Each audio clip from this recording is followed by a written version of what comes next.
At police station. BBC Three Counties Radio. The appointment of a Deputy Police and Crime Commissioner for Bedfordshire is being criticised. Saqib Ali's appointment is expected to be confirmed at the Police and Crime panel this evening. But Commissioner Ollie Martin's Conservative opponent, Catherine Holloway, says it shouldn't be happening as the force battles funding cuts. More from Ben Nye. The Conservative candidate for the upcoming Police and Crime Commissioner elections has described the appointment as insensitive and inappropriate.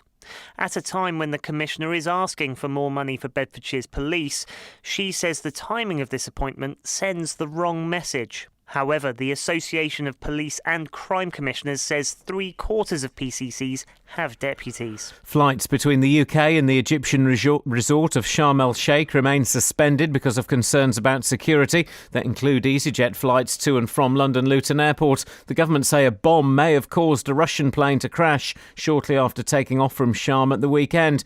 The Egyptian president is in the UK and will hold talks with David Cameron today. Around 20,000 British tourists are believed to be in Sharm el-Sheikh, but the government says the resort itself is considered to be safe.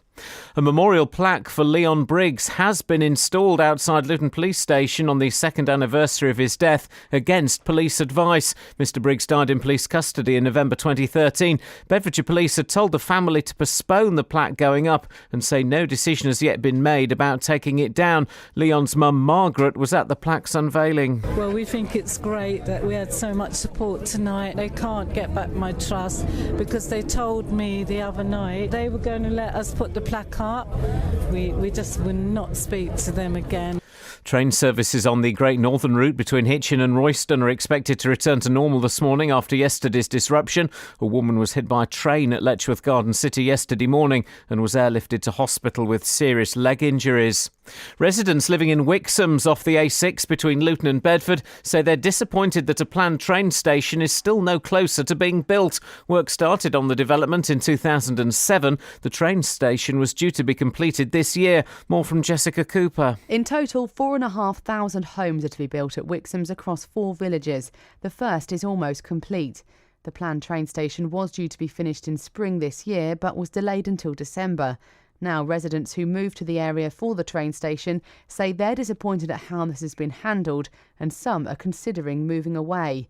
The developers Gallagher Estate say the delivery of the station is not in their control, and they're working with Network Rail to secure the necessary arrangements to bring the station forward. In sport, England need 284 to win the third and final test against Pakistan in Sharjah and square the series. England start the final day on 46 for 2. The weather, cloudy with some light rain this morning, heavier rain later this afternoon, a maximum temperature 15 degrees Celsius. And you can get the latest news and sport online at bbc.co.uk/3 counties. Hang on, don't worry. Now listen, yes, the computer might be broken. That's absolutely fine. Hang on. Oh, blimey. Who's this on? Who's just called in? It's me, Barry. Barry? Barry. Barry? Yes. You don't know how to fix the computer in the studio, do you? Yes. Do you? But I'm not really worried about the computer. I'm more worried about the people that are walking down the M1. Who? Hang on a minute. Who's walking down the M1? There's people walking down the M1 again. Oh, we've spoken before. We've spoken before, haven't we? Are you a trucker? Yes. All right. Where you say walking down the M1, the hard shoulder? They're walking on the hard shoulder between Luton Airport and Junction 9. Oh, blimey. How many people are there, do you reckon? Well, there's 2, but they're completely in black, so you can't see them until you meet in the last minute. Let's cut to the chase. I just thought I'd let everybody know that's listening. Because, keep an eye out. Let's cut to the chase, Barry. The last time we spoke about this, they were we suspected that they were refugees or migrants of some sort. It could be. He's got a backpack on. Right. He's got a backpack on. But I don't really know. But I thought I'd just let you know, Ian. I've called the highway anyway. Barry, you sound like a very responsible, upstanding citizen. I appreciate that call. Well, I'm sure. I nearly missed them anyway. Oh, flipping heck. I didn't want to be responsible. Are you all right? Because that's quite a shock in itself. Well, it wasn't a shock when I was going at 60 miles an hour, and then I saw him walking down the hard shoulder. Mate. All right, Barry. It shocked more the guy that was coming alongside. Yeah, I bet. More. Barry, listen. Thanks for that. Are you sure you don't know how to log out of this computer so we can log in again? Have you tried a hammer? But I think we've tried it. We've actually tried turning it off and turning it on again with very little joy.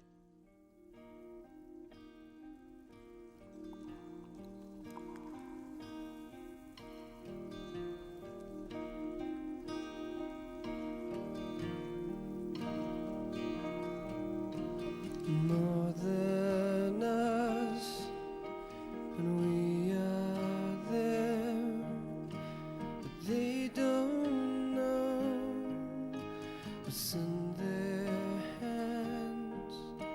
It's more than you, and it's more than I, but it's more.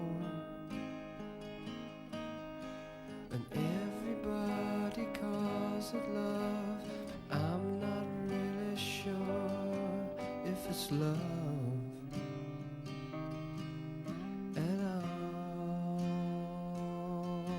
No, not anymore.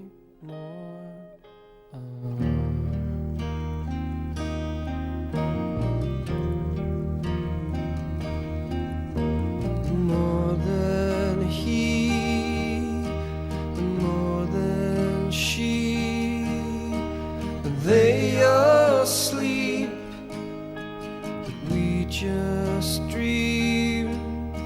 It's more or less, means more for us, but it's more.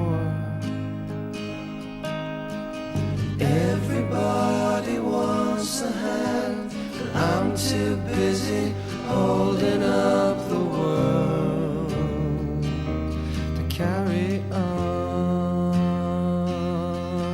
Oh, not anymore.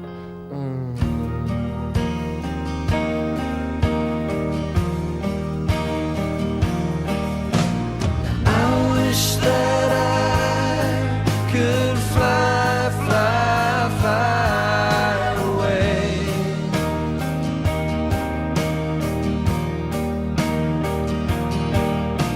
And if I should fall and you hear me call, would you stay?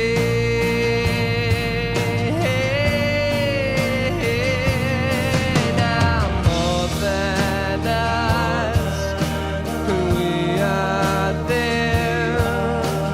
They don't know what's in their hands.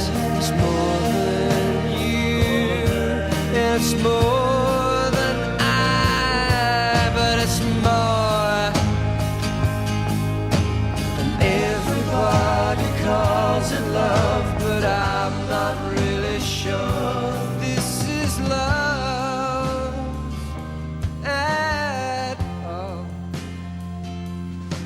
No, not anymore.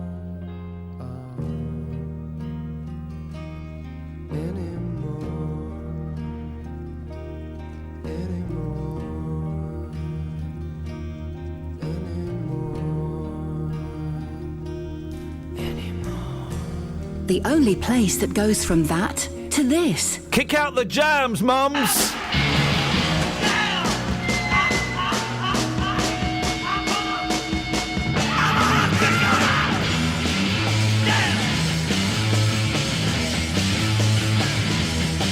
Well, I feel pretty good, and I guess that I could get crazy now, baby. 'Cause we all got it doing, and when the dressing room got hazy now, baby. I know how you want it, darling. We get tight, the girls can't stand it when you're doing it right. Let me up on the stand, and let me kick out the jam. Yes, kick out the jam. I have to kick them out.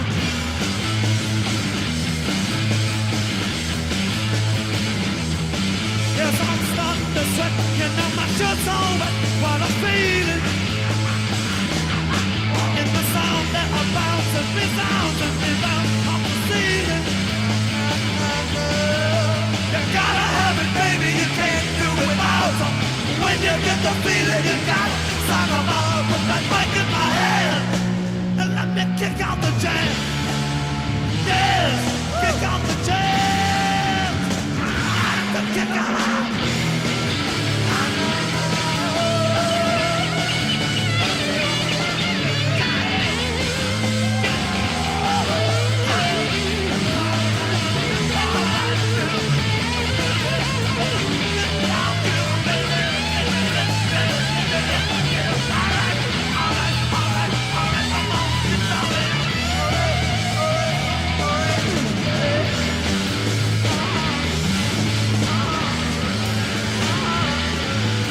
God for giving up, you know you can't get enough this Mackenzie.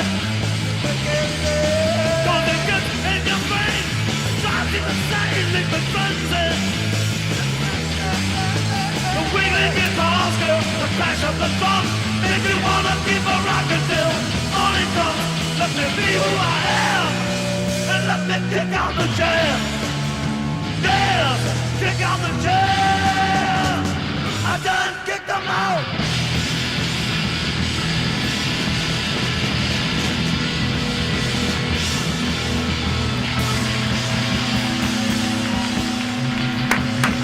Well done, guys. Great song, guys. Yep.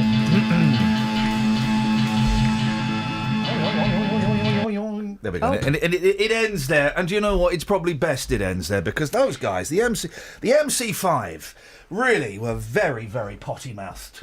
Late 60s rockers. Kick out the jams. That's one for the mums. You know how my mum would describe those guys? Yep. Lads in a garage.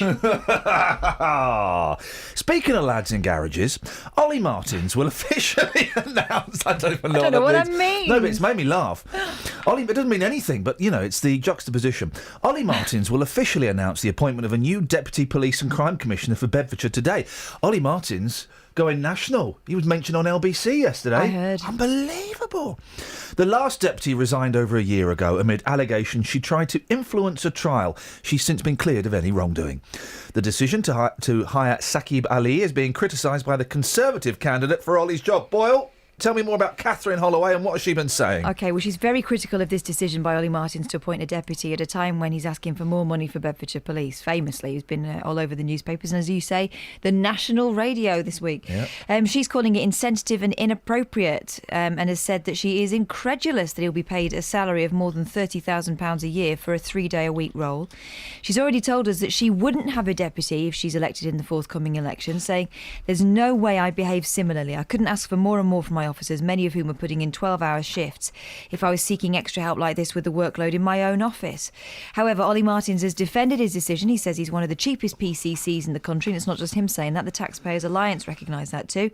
He also says the panel have always recommended a deputy position to increase the resilience of his office. I don't know what that means. Well, in the past, if you, if for any reason that the PCC can't operate in his job, he has to have a replacement. And there was, we were talking in the meeting yesterday, apparently one didn't have a deputy, and they had a pretty junior person in the office having to take over his responsibilities because he couldn't function. So you have to have someone who can step in. So it's not that unusual then to have one? No, not at all. The Association of Police and Crime Commissioners told us that over 3/4 of PCCs have a deputy. That's on top of a chief of staff or a chief executive, which is required by law.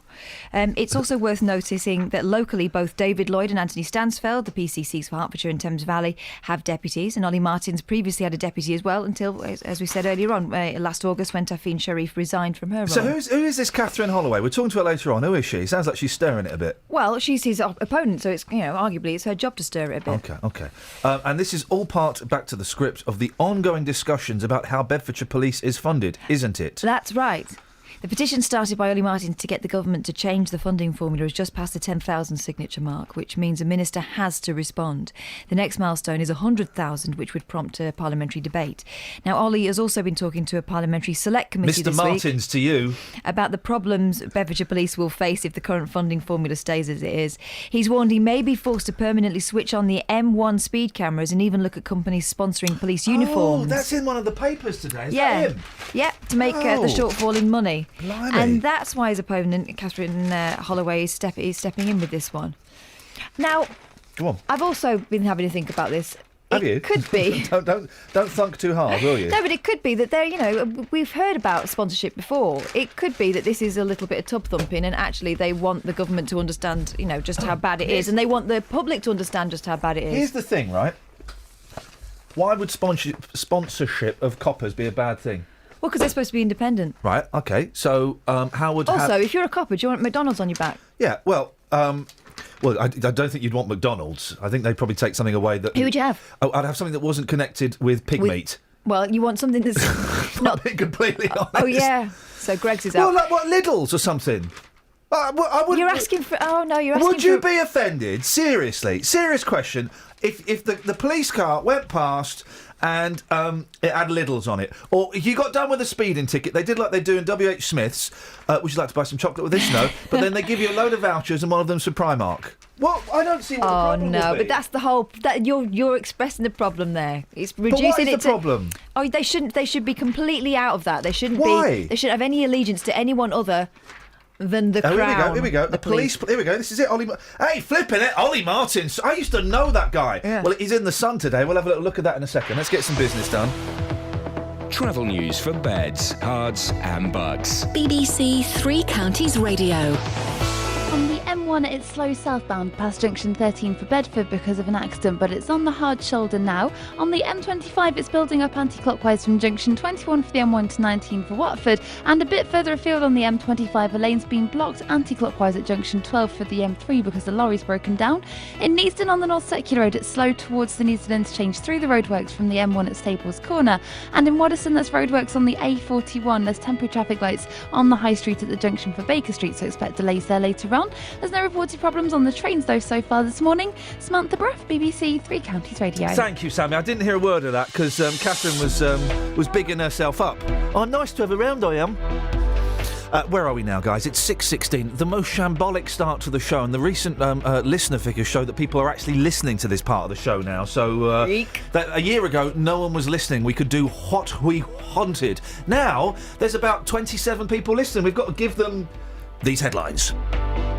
The appointment of a Deputy Police and Crime Commissioner for Bedfordshire is being criticised at a time when the force is battling against funding cuts. Flights between the UK and the Egyptian resort of Sharm el-Sheikh remain suspended because of concerns about security, and a memorial plaque for Leon Briggs has been installed outside Luton Police Station on the second anniversary of his death against police advice. Every weekday morning. Isn't it nice to have a good discussion about things in a polite way? My opinion is... You make a very valid point. As long as the person can do the job, I don't care. Hence, I'm saying she's completely out of touch. It doesn't always happen like that, though, does it? Well, if you let me speak, I'll let you know what they are then. Well, that don't prove that an accident's been caused, does it? The JVS Show. My big phone in every morning from 9 gets everybody talking. First of all, I congratulate you. Got a very good topic on this morning. I'd like to share some experiences. I'm not going to respond to that statement because I find that quite inflammatory. The JVS Show. Weekdays from 9 on BBC Three Counties Radio. Got a local superstar in our midst, Justin. Oh, really? Ollie Martins. Ollie Martins, mentioned legend. on LBC yesterday. Wasn't listening. I was. No, I wasn't. And he was talking about the spot. Ollie Martins is Stratford. He will turn tricks for cash. Basically, Yes. he will do anything. He's coming in about an hour. You can put that to him. No, he'll do anything for money, basically. Right, okay. Beds police are screwed, and he's and. I like the fact that he's putting every idea that most normal people would go, it's rubbish. He's putting it out there and seeing what's going on. So, the sponsorship of the police. Yep. I don't have a problem with it. Supposing the police got sponsored by Primark, they look very smart. They look very smart. Yeah, then Primark gets held up for having sweatshops and stuff, and the police look like they're involved in it. What have the police got to do with children working for, let's be honest, a pretty good wage of 13 pence a week? They shouldn't be involved in it. They should not be involved in it. Then we go to The Sun, page 9. So it's a big one. Motorway madness. A police plan to raise extra revenue from M1 safety cameras goes against a pledge on the force's own website not to use them to rake in funds. The vow appears on the site of Bedfordshire Police, which wants to... That's us guys. Which wants to permanently switch on some M1 cameras to fill a £1 million gap in its budget. The county's Police and Crime Commissioner, Ollie Martins, announced the scheme to MPs on Parliament's Home Affairs Select Committee. Mr Martins said, I'm now looking at increasing... I mean, you're doing impressions now. What we raised by maxing out on the speed cameras on the M1. He wants to max out on the speed cameras. The thing is, right, Ollie Martin says it, the others would have just done it. Strict enforcement of the speed limit could raise £1 million.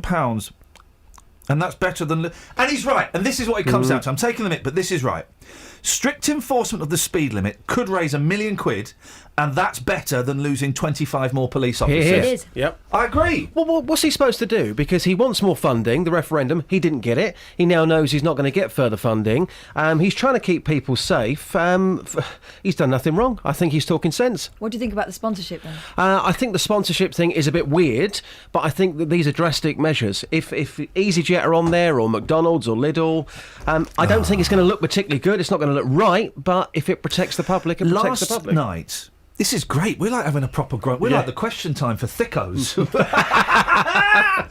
Last night, ex-Met commander John O'Connor blasted Mr Martin's M1 camera plan saying, it's not fair on the motorist.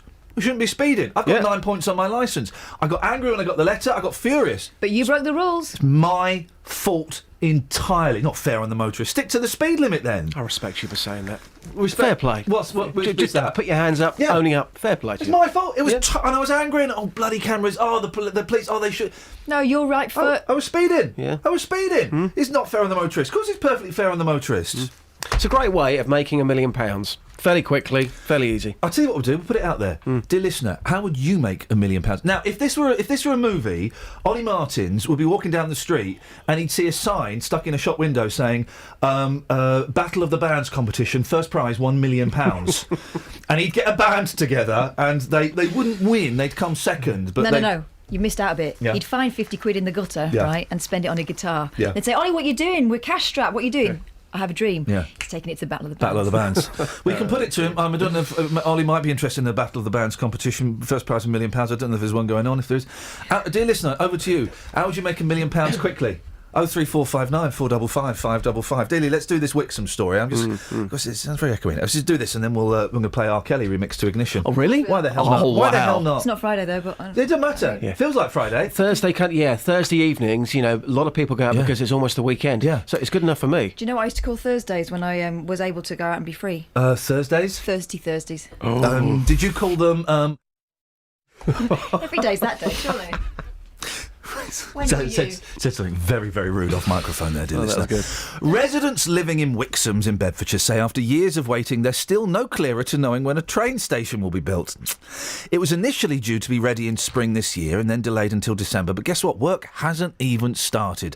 We can't tell you when the train station's due, what it's going to cost or why it's delayed because we haven't been given those answers, despite trying to find out. We asked some people. Well, Justin Dealey is there for us this morning. Well, he's always there for you. I'm always there for you. Thank Yeah, you. exactly. Always there for you. Justin, why is this station needed?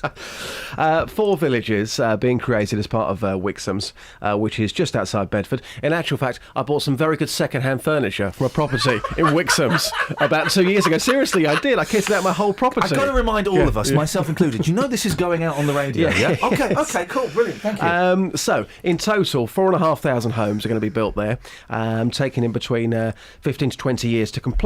The first village, that's almost complete now after work started in 2007. There were delays waiting for a shop to be ready. I've seen the shop. It's now open. That opened a while ago. What do they sell? They sell things like bread and milk and things like a corner that. shop? Yeah, like a corner shop, like a bigger version though. Lots of people there. It's very nice actually. But the residents are still waiting for a church, a doctor's surgery, and of course this train station. The train station would be on the main line into London and to Bedford in the other direction. And once it arrives, obviously people will be using that to commute quicker, and it will be desirable for people buying properties in the future. The station was expected to be ready by spring this year. But we reported, in actual fact, back in 2013, it was likely to be delayed until December. The developer Gallagher Estates said at the time the delay was due to the confusing arising from the West Coast Main Line franchise, and it's still not there. Why is it not being built, Dealey? I need somewhere where I can go and urinate in a corner. We've been told by some local residents that they think it's due to funding. Last night, we finally heard back from Gallagher Estates.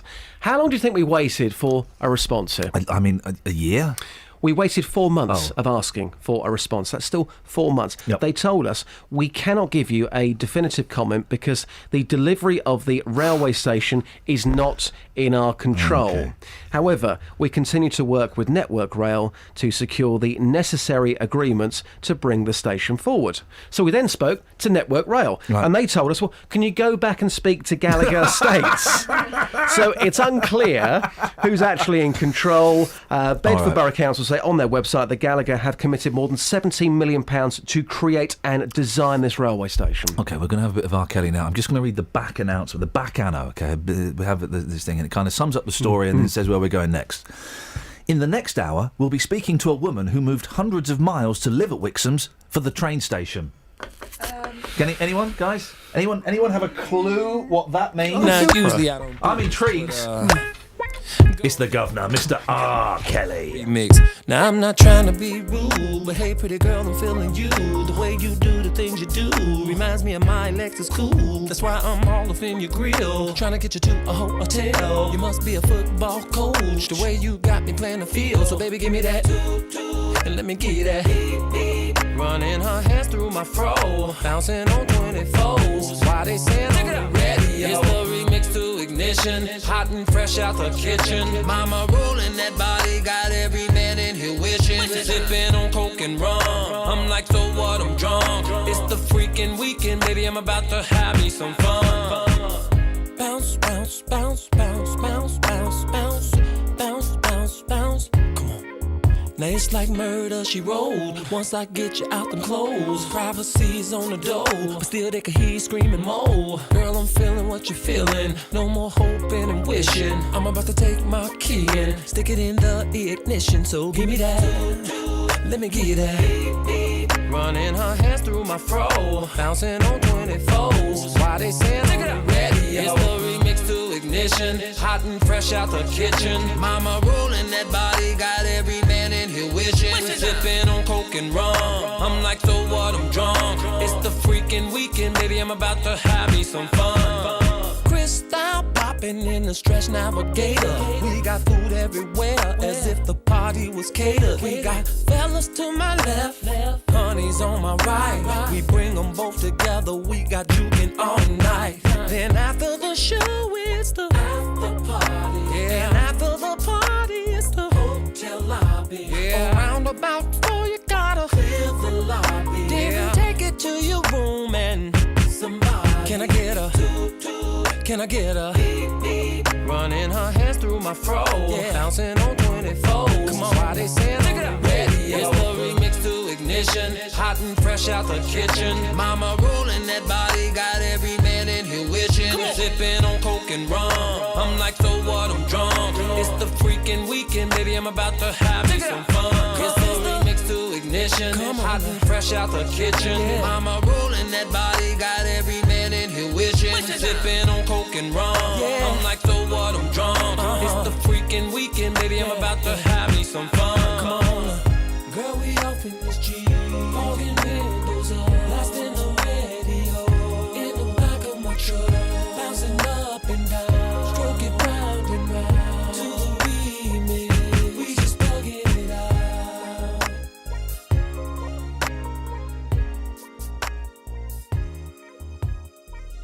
There we go. That's Richard Kelly and his track Ignition brackets the remix to thereof. 03459 455 555. Hey, Kelly, what's up, man? Whoa, hey, that could have been very dangerous. Sorry. My headphones don't work, but I'm just messing with him. You're messing with my melons, man. Stop messing with my melons. You talk so hip. 03459 455 555. Right. You think about it. You haven't really got a problem with the police being branded or sponsored. Yeah, No. I'm talking to the listener now. Oh. You think, because they've got a brain.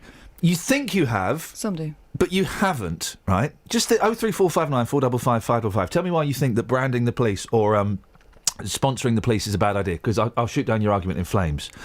Turning on the speed cameras to make £1 million. I haven't got a problem with that. It's good to know that they're on or off. And if you had to make £1 million, like, quick sharp, how would you do it? 03459 455 555. Travel news for beds, cards and bugs. BBC Three Counties Radio. On On the M1, it's very slow southbound past junction 13 for Bedford after there was an accident there earlier, but it's been put onto hard shoulder now. On the A1M, it's busy southbound at junction 7 for Stevenage, and on the M25, it's starting to build up anti-clockwise from junction 21 for the M1 towards junction 19 for the A41 in Watford. It's also busy on the North Orbital Road at the M25 junction 21A roundabout, and looking at the cameras, the roads are looking quite wet, so visibility or surface spray could be a problem. There's no reported problems on the trains though. Samantha Bruff, BBC Three Counties Radio. Sammy, thank you very much indeed. Let's all take a sharp intake of breath because the next voice you're going to hear has just bashed his knee. Across beds, hearts and bugs. This is BBC Three Counties Radio.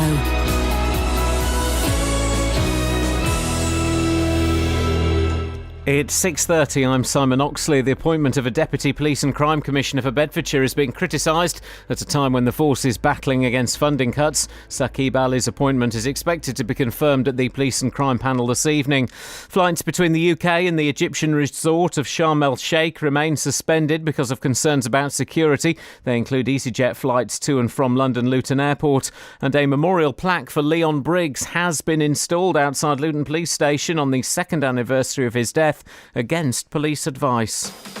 Three Counties Sports. BBC Three Counties Radio. England have lost 4 early wickets as they chase an unlikely 284 to win the third and final test against Pakistan in Sharjah and square the series. England started the final day on 46 for 2, but Joe Root was out in the second over with James Taylor and then Johnny Bairstow dismissed soon after.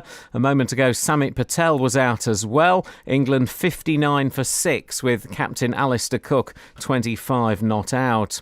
On to football in the Champions League. Willian's late winner gave Chelsea a much-needed 2-1 victory over Dynamo Kiev. Relief then for Jose Mourinho. To qualify, we didn't need a win, so it was not a drama. The 1-1 was not a drama. But I think by the mental point of view was important, a reaction to a negative moment. But Arsenal's qualification is out of their own hands after a 5-1 thrashing away to Bayern Munich. Here's manager Arsene Wenger. We made things quite easy for them with our defensive performance. When we went forward, we every time looked that we could create chances, and we had chances, but with a defensive performance like that, you go nowhere. Tonight in the Europa League, Liverpool are away to Rubin Kazan, Tottenham host Anderlecht. Elsewhere, QPR have sacked head coach Chris Ramsey with former manager Neil Warnock placed in temporary charge. Stevenage striker Adam Marriott continued his comeback from injury with a goal in last night's 3-0 win at Welling Garden City in the Hearts Senior Cup. And Andy Murray's through to the third round of the Paris Masters. His next opponent is the Belgian David Goffin, a warm-up for this month's likely meeting in the Davis Cup final. BBC Three Counties News and Sport. The next full bulletin at 7. Thank you very much. I'm I've got this album that I've not heard for ages. I think we're going to go with this one. Let's go with this one.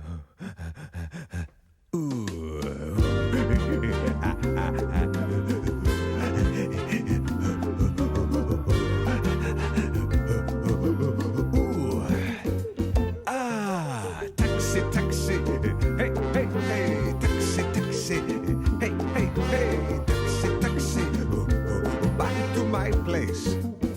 Here in the city, there's a lot we could do. A trip to the movies, cocktails for two.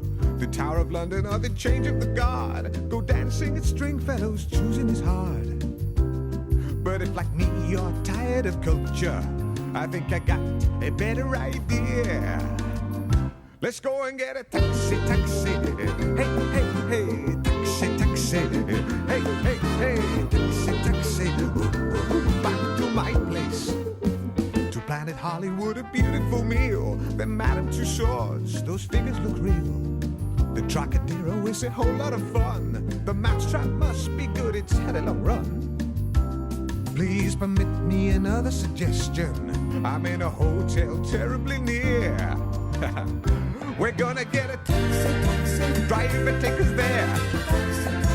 I will pay the fare. Back to my place. Art museums, exhibitions, don't you think they're drab? Let us lose our inhibitions and catch that cab. Taxi, taxi, I'm feeling very sexy, sexy. Hey, hey, hey, taxi, taxi, back to my my place. You know, it's not very far, in it. That's a better bet. Working up a sweat. Back to my place. Taxi, taxi, ooh, do it in a taxi, taxi. I love it in a taxi, taxi. Oh, forget my place. That's nice. This is Iain Lee. I think we can just about get away with that. Counties Oh Radio. dear. I must be the only person in the world that thought Tony Farino was better than Alan Partridge. Kind of went out with Tony Farino. I'm tempted. I might play another one in a minute. The whole album is just the Tony Farino album. Honestly, you can probably get it for like tuppence now on Amazon. It's just a joy. Unlike Steve Coogan's tedious, self-indulgent, boring, dull autobiography. If you bought that for Dad for Christmas, I'd hope you kept the receipt. It's an awful book. Speaking to my friend yesterday who bought it as his holiday reading in New York. And here's a phone in for you guys.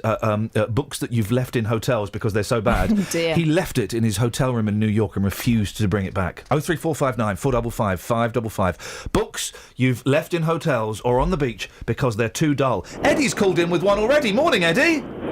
Good morning, Ian. How are you? What book have you left in a hotel or on a beach? 50 Shades of Grey. You didn't really start trying to read that, did you? I did, yes. Yeah, I had to leave it because I got a bit too excited. Oh, really? for goodness sakes, Edward. Dearie me. What else have you called in about, Eddie? My way of making £1 million. Oh, yeah, here we go. Quickly. Yeah.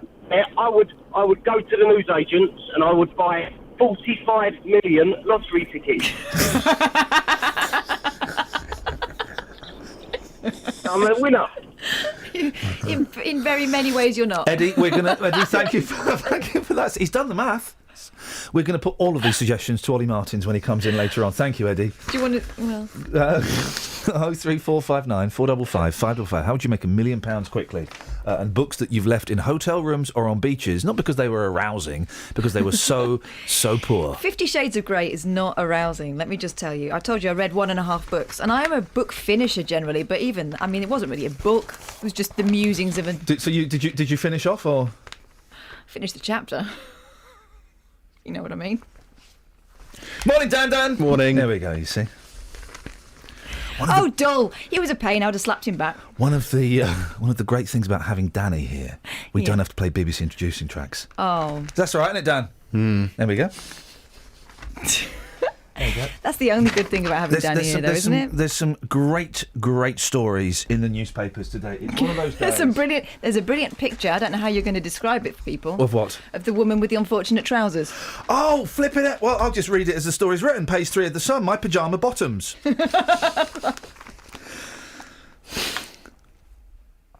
50 Shades of News coming up. A mum of 3 wore her new... You might want to get rid of your kids for the rest of their lives because they're a pain in the bum. Speaking of pains in the bum, a mum of 3 wore her new pyjama bottoms for the first time and found part of the lettering on the waistband read anal instead of animal. Maria Wright, 23, paid £11 for her leopard print nightwear at budget clothes chain Peacocks. An apparent sewing mishap.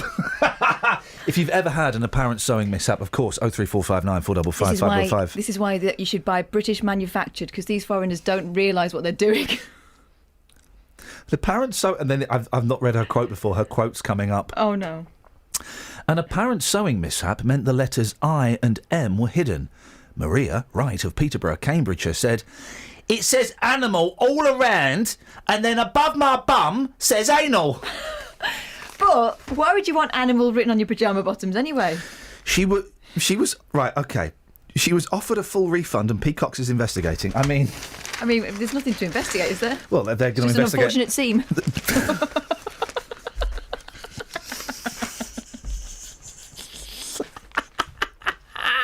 Oh dear, this is going out on the radio. No wonder we weren't at the Gillards last night. Oh, shame. Not with this tosh. So, slippers in a minute. I want to get to the story of She didn't have slippers to match, did she?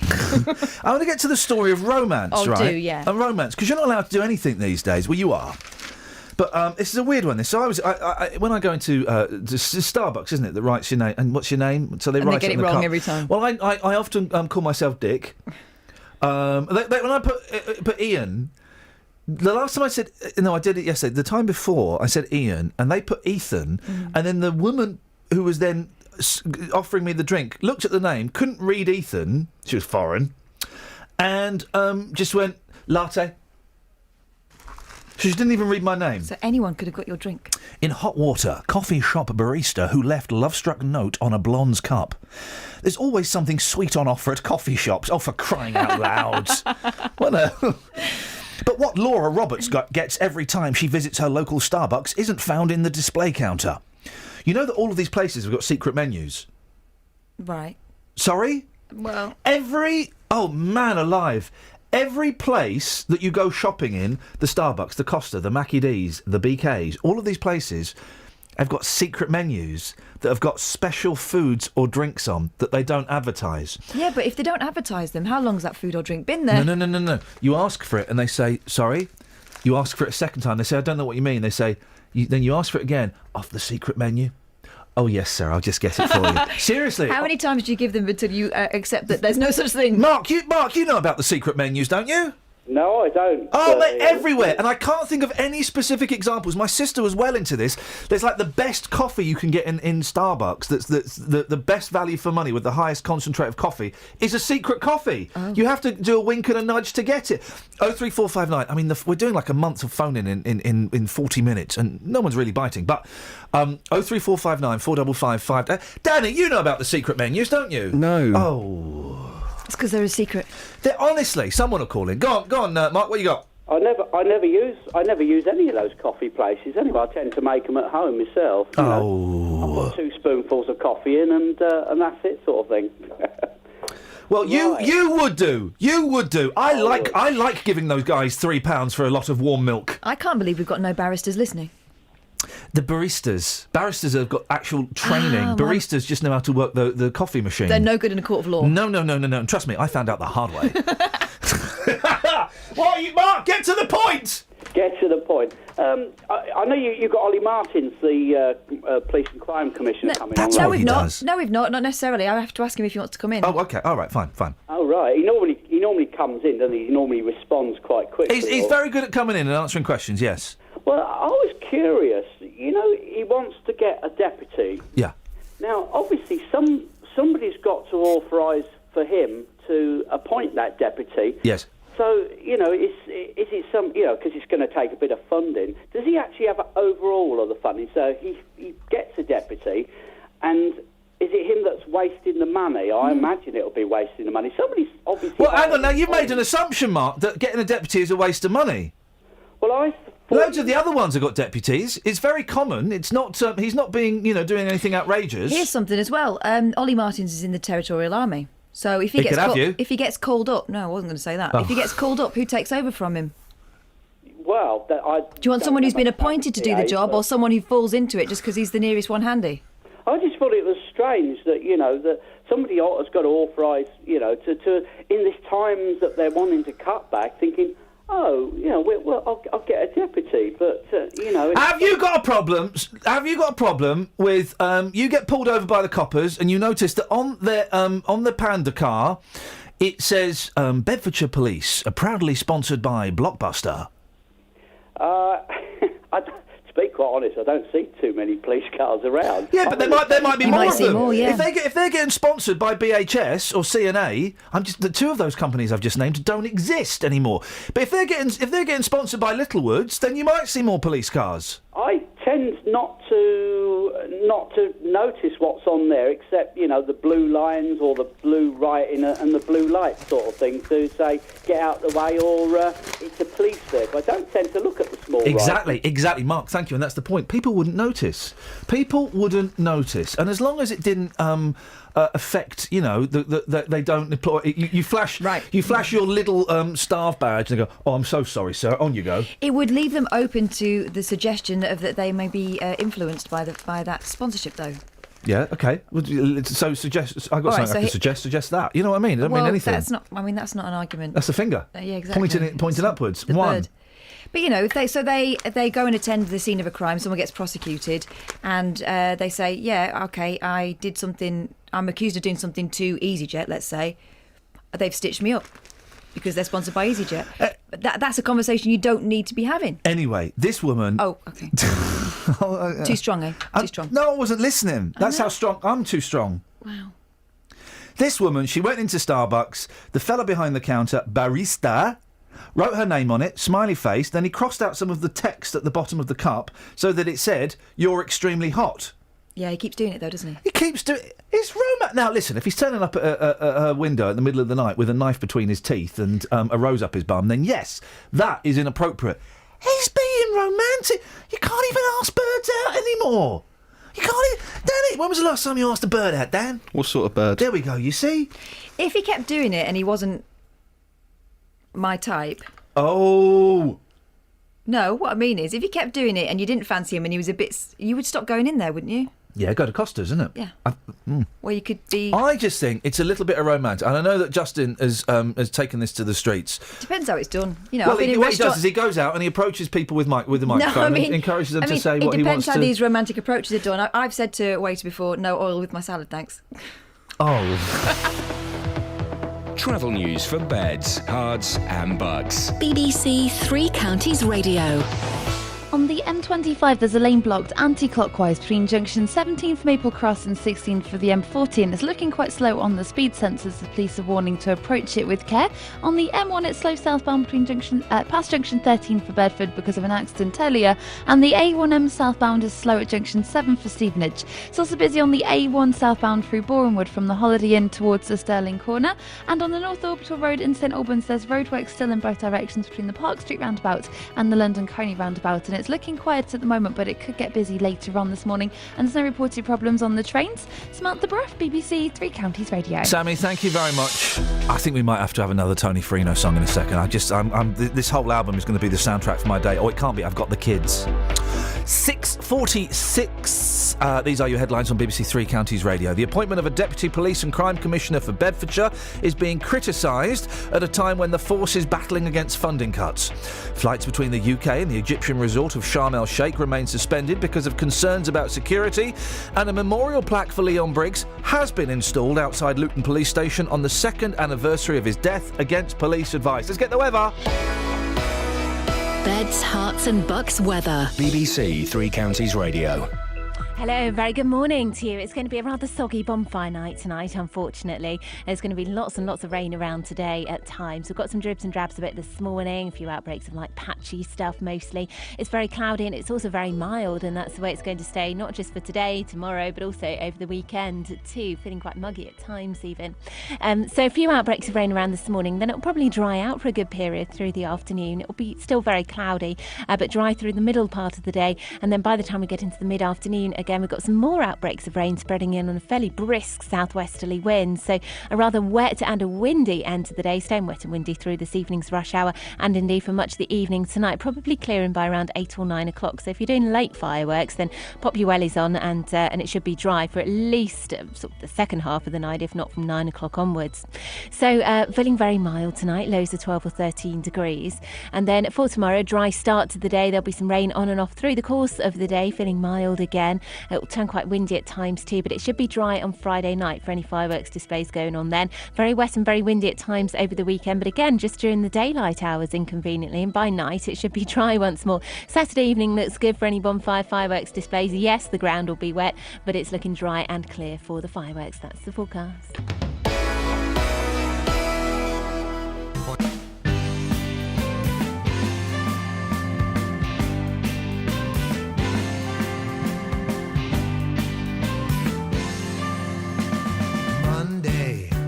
Sauna with Sarah, then Tuesday, tequila with Claire. Wednesday, my personal jet to Barbados for dinner with Cher. Every girl wants a part of me, they should know better. One day each week I take it easy. Sunday religiously I clean my car, I watch some TV. Sunday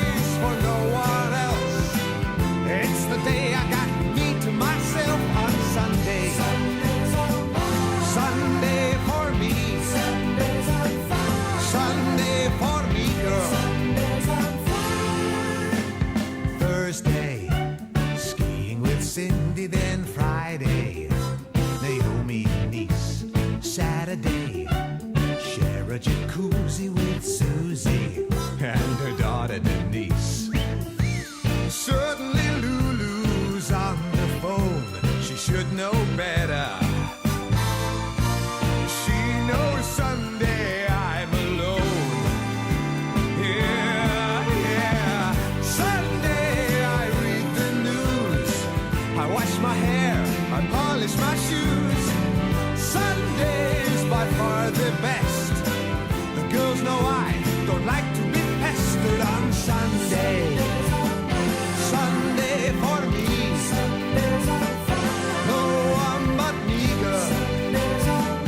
My time of the week, girl.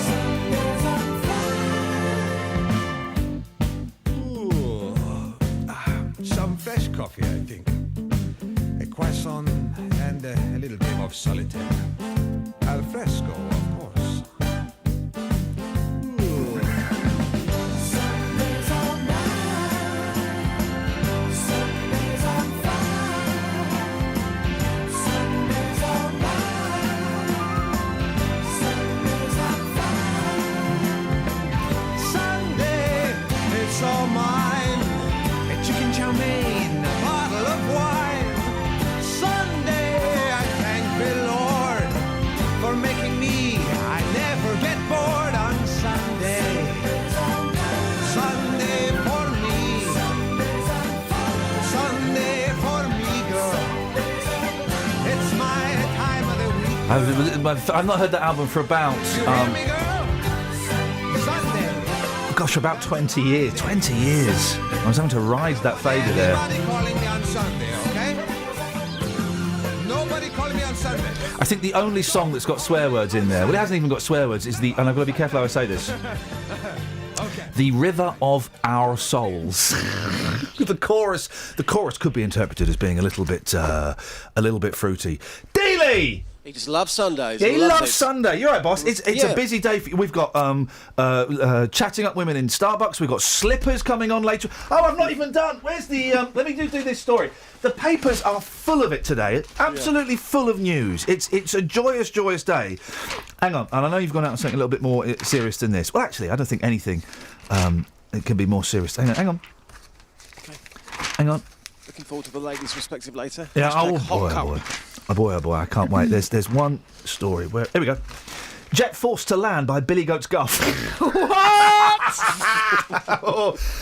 A plane made an emergency landing when the crew got wind of a fire, but it turned out the smoke alarm was triggered by goats letting rip in the cargo hold. This is in the Mirror, right? Letting rip. Letting rip. The jet carrying 2,186 goats was diverted when How the desperate would you be for goats that you didn't put them? was spotted. The official report concluded the alarm was set off by the herd of goats' methane and droppings. Gosh. Dirty protest, isn't it? They wanted to go home. If they had an alarm in my car when I'm driving around with my boys, blimey, we'd never get anywhere. Daly. Yeah. What have you taken? You've gone al fresco. What have you taken to the streets, boss? You've been talking about Bedfordshire Police this morning, Yes. and this fantastic idea that Ollie Martins has got to have the local police force sponsored because they need more money. Yep. No, I think it's a fantastic idea. You know, the guy's desperate. So what do people on the streets think about this? The streets have spoken. Here's what happened. So what do you think about the idea of Bedfordshire Police being branded, being sponsored? Complete. Excuse me? Rubbish, absolute rubbish. Why? They're not an advertising hoarding, they're a public servant. Yeah, but surely if they've got to get money from somewhere, if the funding is lacking, isn't that one of the obvious ways to do so? Absolutely not. Go to central government and state your case. It's down to central government to supply the money, that's where our taxes go. If those police are sponsored, okay, we are likely to see more police on the streets protecting us. So them having a brand on their back's not going to affect you, but if the police weren't there, that would affect you. Now, that's all subjecture. And it's true, though, isn't it? Unfortunately, the way of the world is, if they do get sponsored, that money will no doubt be earmarked for other things. There's no guarantee it will put more bobbies on the beat. And if they do have branding on their backs, will that lead to some kind of moral conflict in their duties? I'm not sure that I agree with the police having to look for funds outside. It could lead to bias in the way they operate. But Ollie Martins are saying, look, you know, we've got no choice. We need to bridge the funding gap. Sponsorship might be the answer. I understand that, but I don't think they should be in that position. But they are. Okay, but they have to look, I think, for other solutions rather than sponsorship from companies. It can lead to a bias in the way they operate. Well, I don't think it would. I don't think being think sponsored so. by... They should only be answerable to us. Exactly. So if Lidl they should only be paid by us. Yeah, exactly. So if Lidl are sponsoring them, you don't see a problem. See, that's great, Kath. What are you talking about? I'm not little. You're very little. You're not as big as you think. Dealey? Yes. Oh, dearie me. We get paid for this. I mean, it's just joke after joke after rubbish one after joke. Those idiots at the Gillards, what on earth were they thinking, disinviting us? Anyway, Justin, excellent stuff. Ladies' perspective coming up. Yep, absolutely, no problem. Cheers, my dear. Speak to you in a bit. Ta-ta. Great. And to close the show today, a song which has proved a tremendous international hit. The Turtles' first big one in Britain, Happy Together. Imagine me and you, I do. I think about you day and night. It's only right to think about the girl you love and hold her tight. So happy together. If I should call you up, invest your time, and you say you belong to me, and it's my mind. Imagine how the world could be so very fine, so happy together.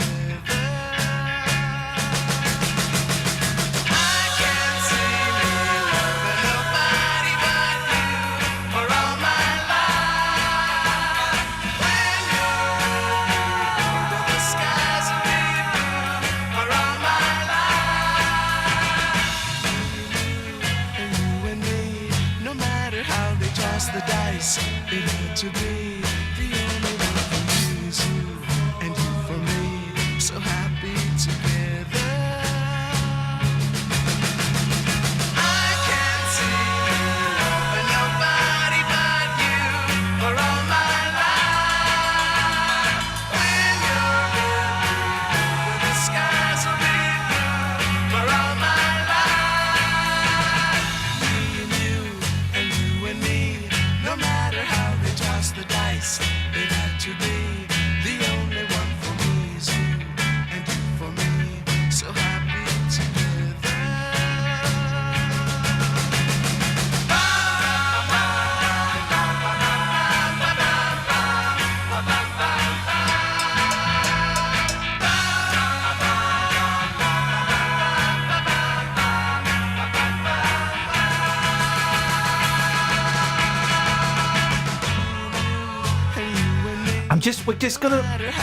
I've just had a tip-off that involved in that Justin Daly package was a very, very famous person. We'll find out in a sec. Let the Turtles do the work and then we'll find out. Hang on. How is the weather? So happy together. Okay, so we're listening out for a dirty old Scottish millionaire, okay? Let's have a listen. This is just the end of Justin Daly's package.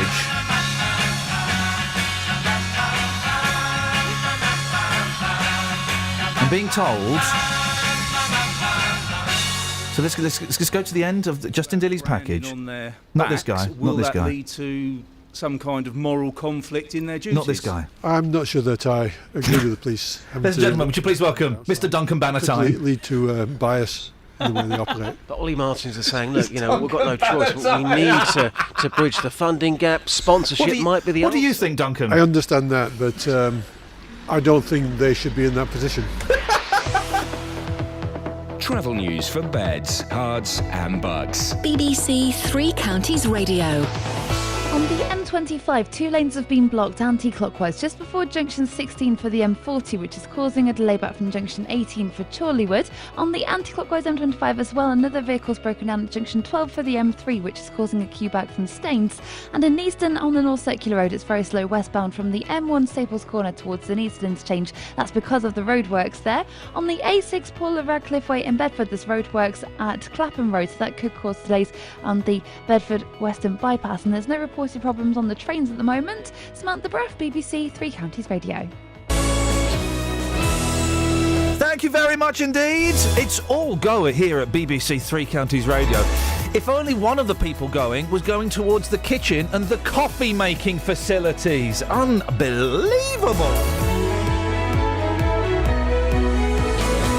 Local and vocal across beds, hearts and bucks. This is BBC Three Counties Radio.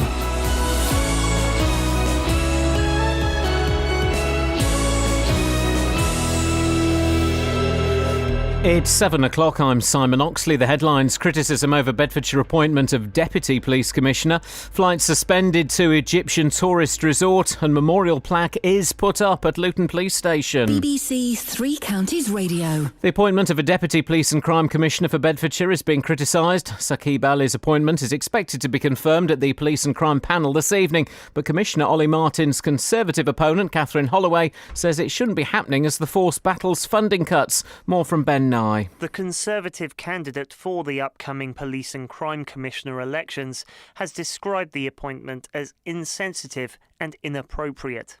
At a time when the Commissioner is asking for more money for Bedfordshire's police, she says the timing of this appointment sends the wrong message. However, the Association of Police and Crime Commissioners says 3/4 of PCCs have deputies. Flights between the UK and the Egyptian resort of Sharm el-Sheikh remain suspended because of concerns about security. They include EasyJet flights to and from London Luton Airport. The government say a bomb may have caused a Russian plane to crash shortly after taking off from Sharm at the weekend.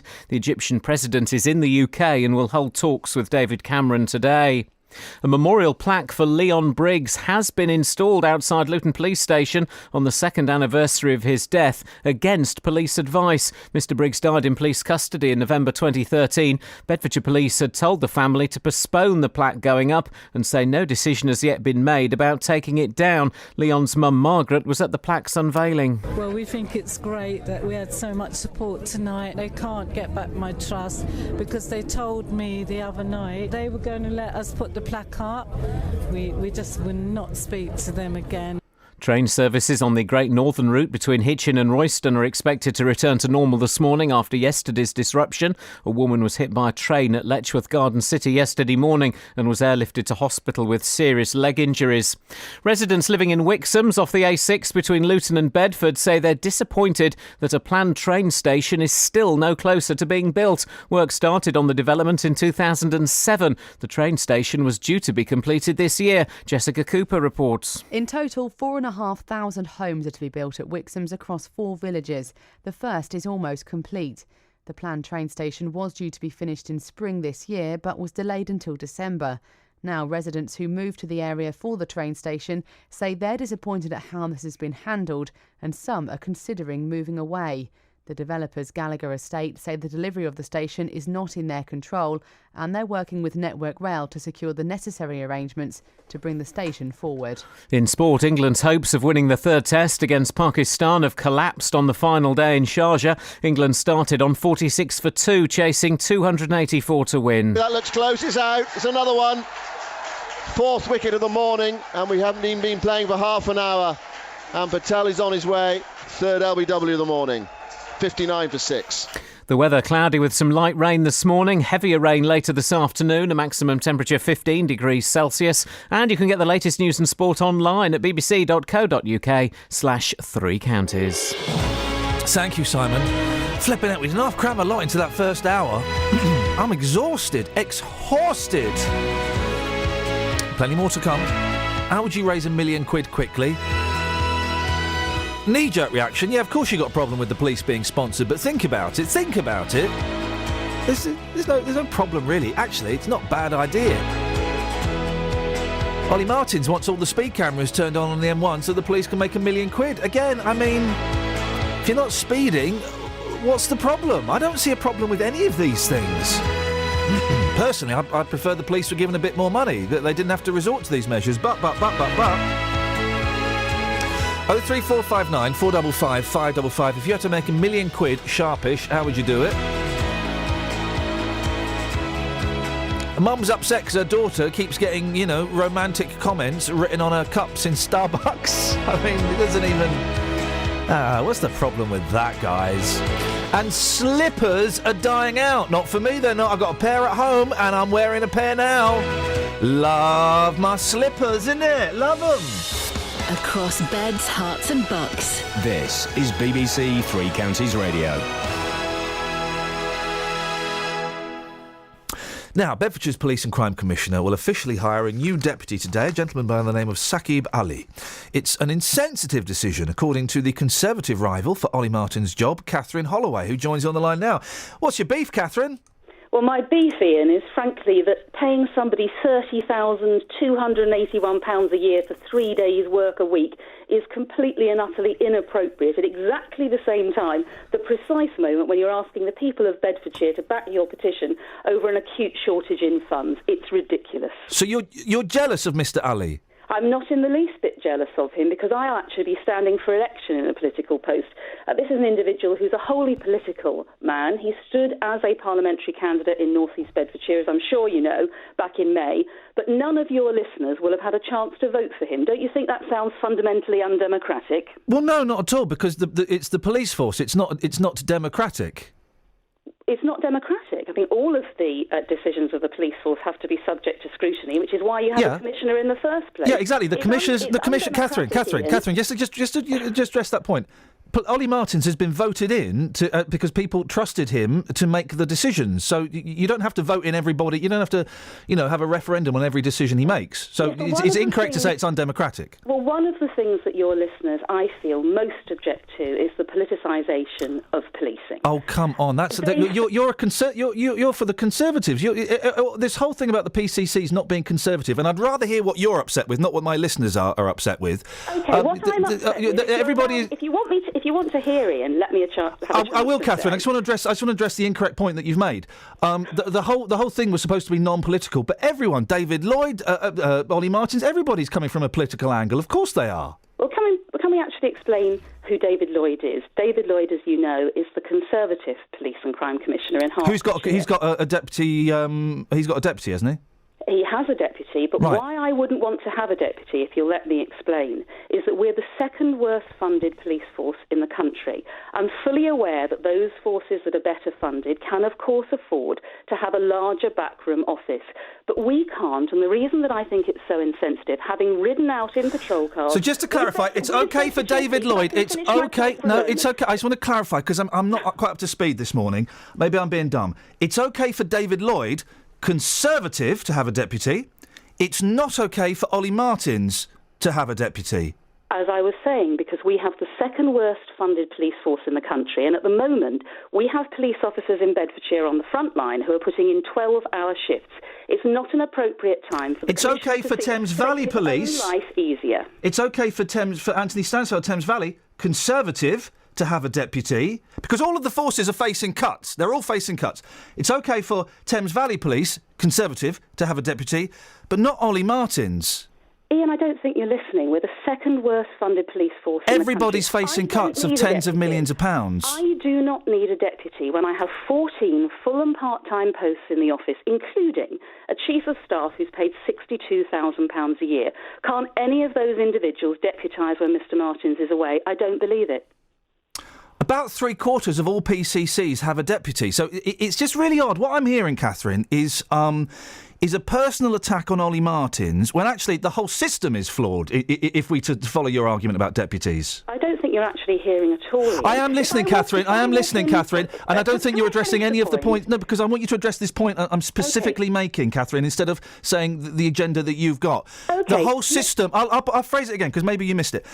That you must be saying, then, that the whole system is flawed because 3/4 of PCCs have got deputies. It just seems a bit nasty that you're having a personal attack at Ollie. It isn't in the least a personal attack. I have nothing against Mr Martins. I have no opinion on Mr Martins personally. It is not a personal attack. It's looking at the actual funding that's available. I don't think that people can accept over £30,000 a year being paid in the back room at the time when they're being asked to sign a petition about funding and an acute shortage of funds for Bedfordshire Police. It doesn't make sense. I'm a former reporter. It's an absurdity to me. It's the sort of thing that people need to know about. I don't understand what you're seeing. I don't understand. I used to be a student. I don't get what that's got to do with anything. Why did you mention that? Why did I mention it? Yeah. Why did you mention that you're a former reporter? I don't quite... Well, because Because as a former reporter and as a former presenter, it was my job to get to the absolute heart of the matter and to bring to public attention things which are fundamentally absurd. And as far as it's fundamentally absurd then. Appointment is fundamentally absurd. But then the whole system is flawed. I don't understand why you're not railing against the whole system where three-quarters of PCCs have got deputies. They're all facing cuts. They're all struggling. They're all facing cuts. Because every single office has to look at its own budget. And also, we have a very specific situation here in Bedfordshire. We're being asked to sign a petition about acute shortage of funding. It is completely illogical at that time to appoint somebody who's being paid over £30,000 a year for 3 days' work a week. What do you think about the new funding formula? I think that it is obviously a very, very difficult and challenging time for Bedfordshire. Do you think the decision to keep the funding the same was fair and right? Well, the decision hasn't been taken yet. The consultation process is just over. But can I just say I fully endorse the specialist opinion of the Chief Constable. So you're happy with Bedfordshire funding staying at 0.9%? You're happy with that staying the same? And you're not listening to me. Catherine. Because of counter-terror policing. Thank you very much indeed. I think we had an answer. I think we may have had an answer there, Catherine. Can you just clarify? Because I am listening to you and you're not answering my questions. Well, are you happy? I'm not being given any chance to finish. You're given plenty of chance. You're just answering the questions you've got written in your head. Are you happy with the funding staying at 0.9%? I've already told you that I'm not. And the reason for that is because of the very specific demands on Bedfordshire Police around policing of Luton and Took two askings to get the question answered. I'm agreeing with you, Ian.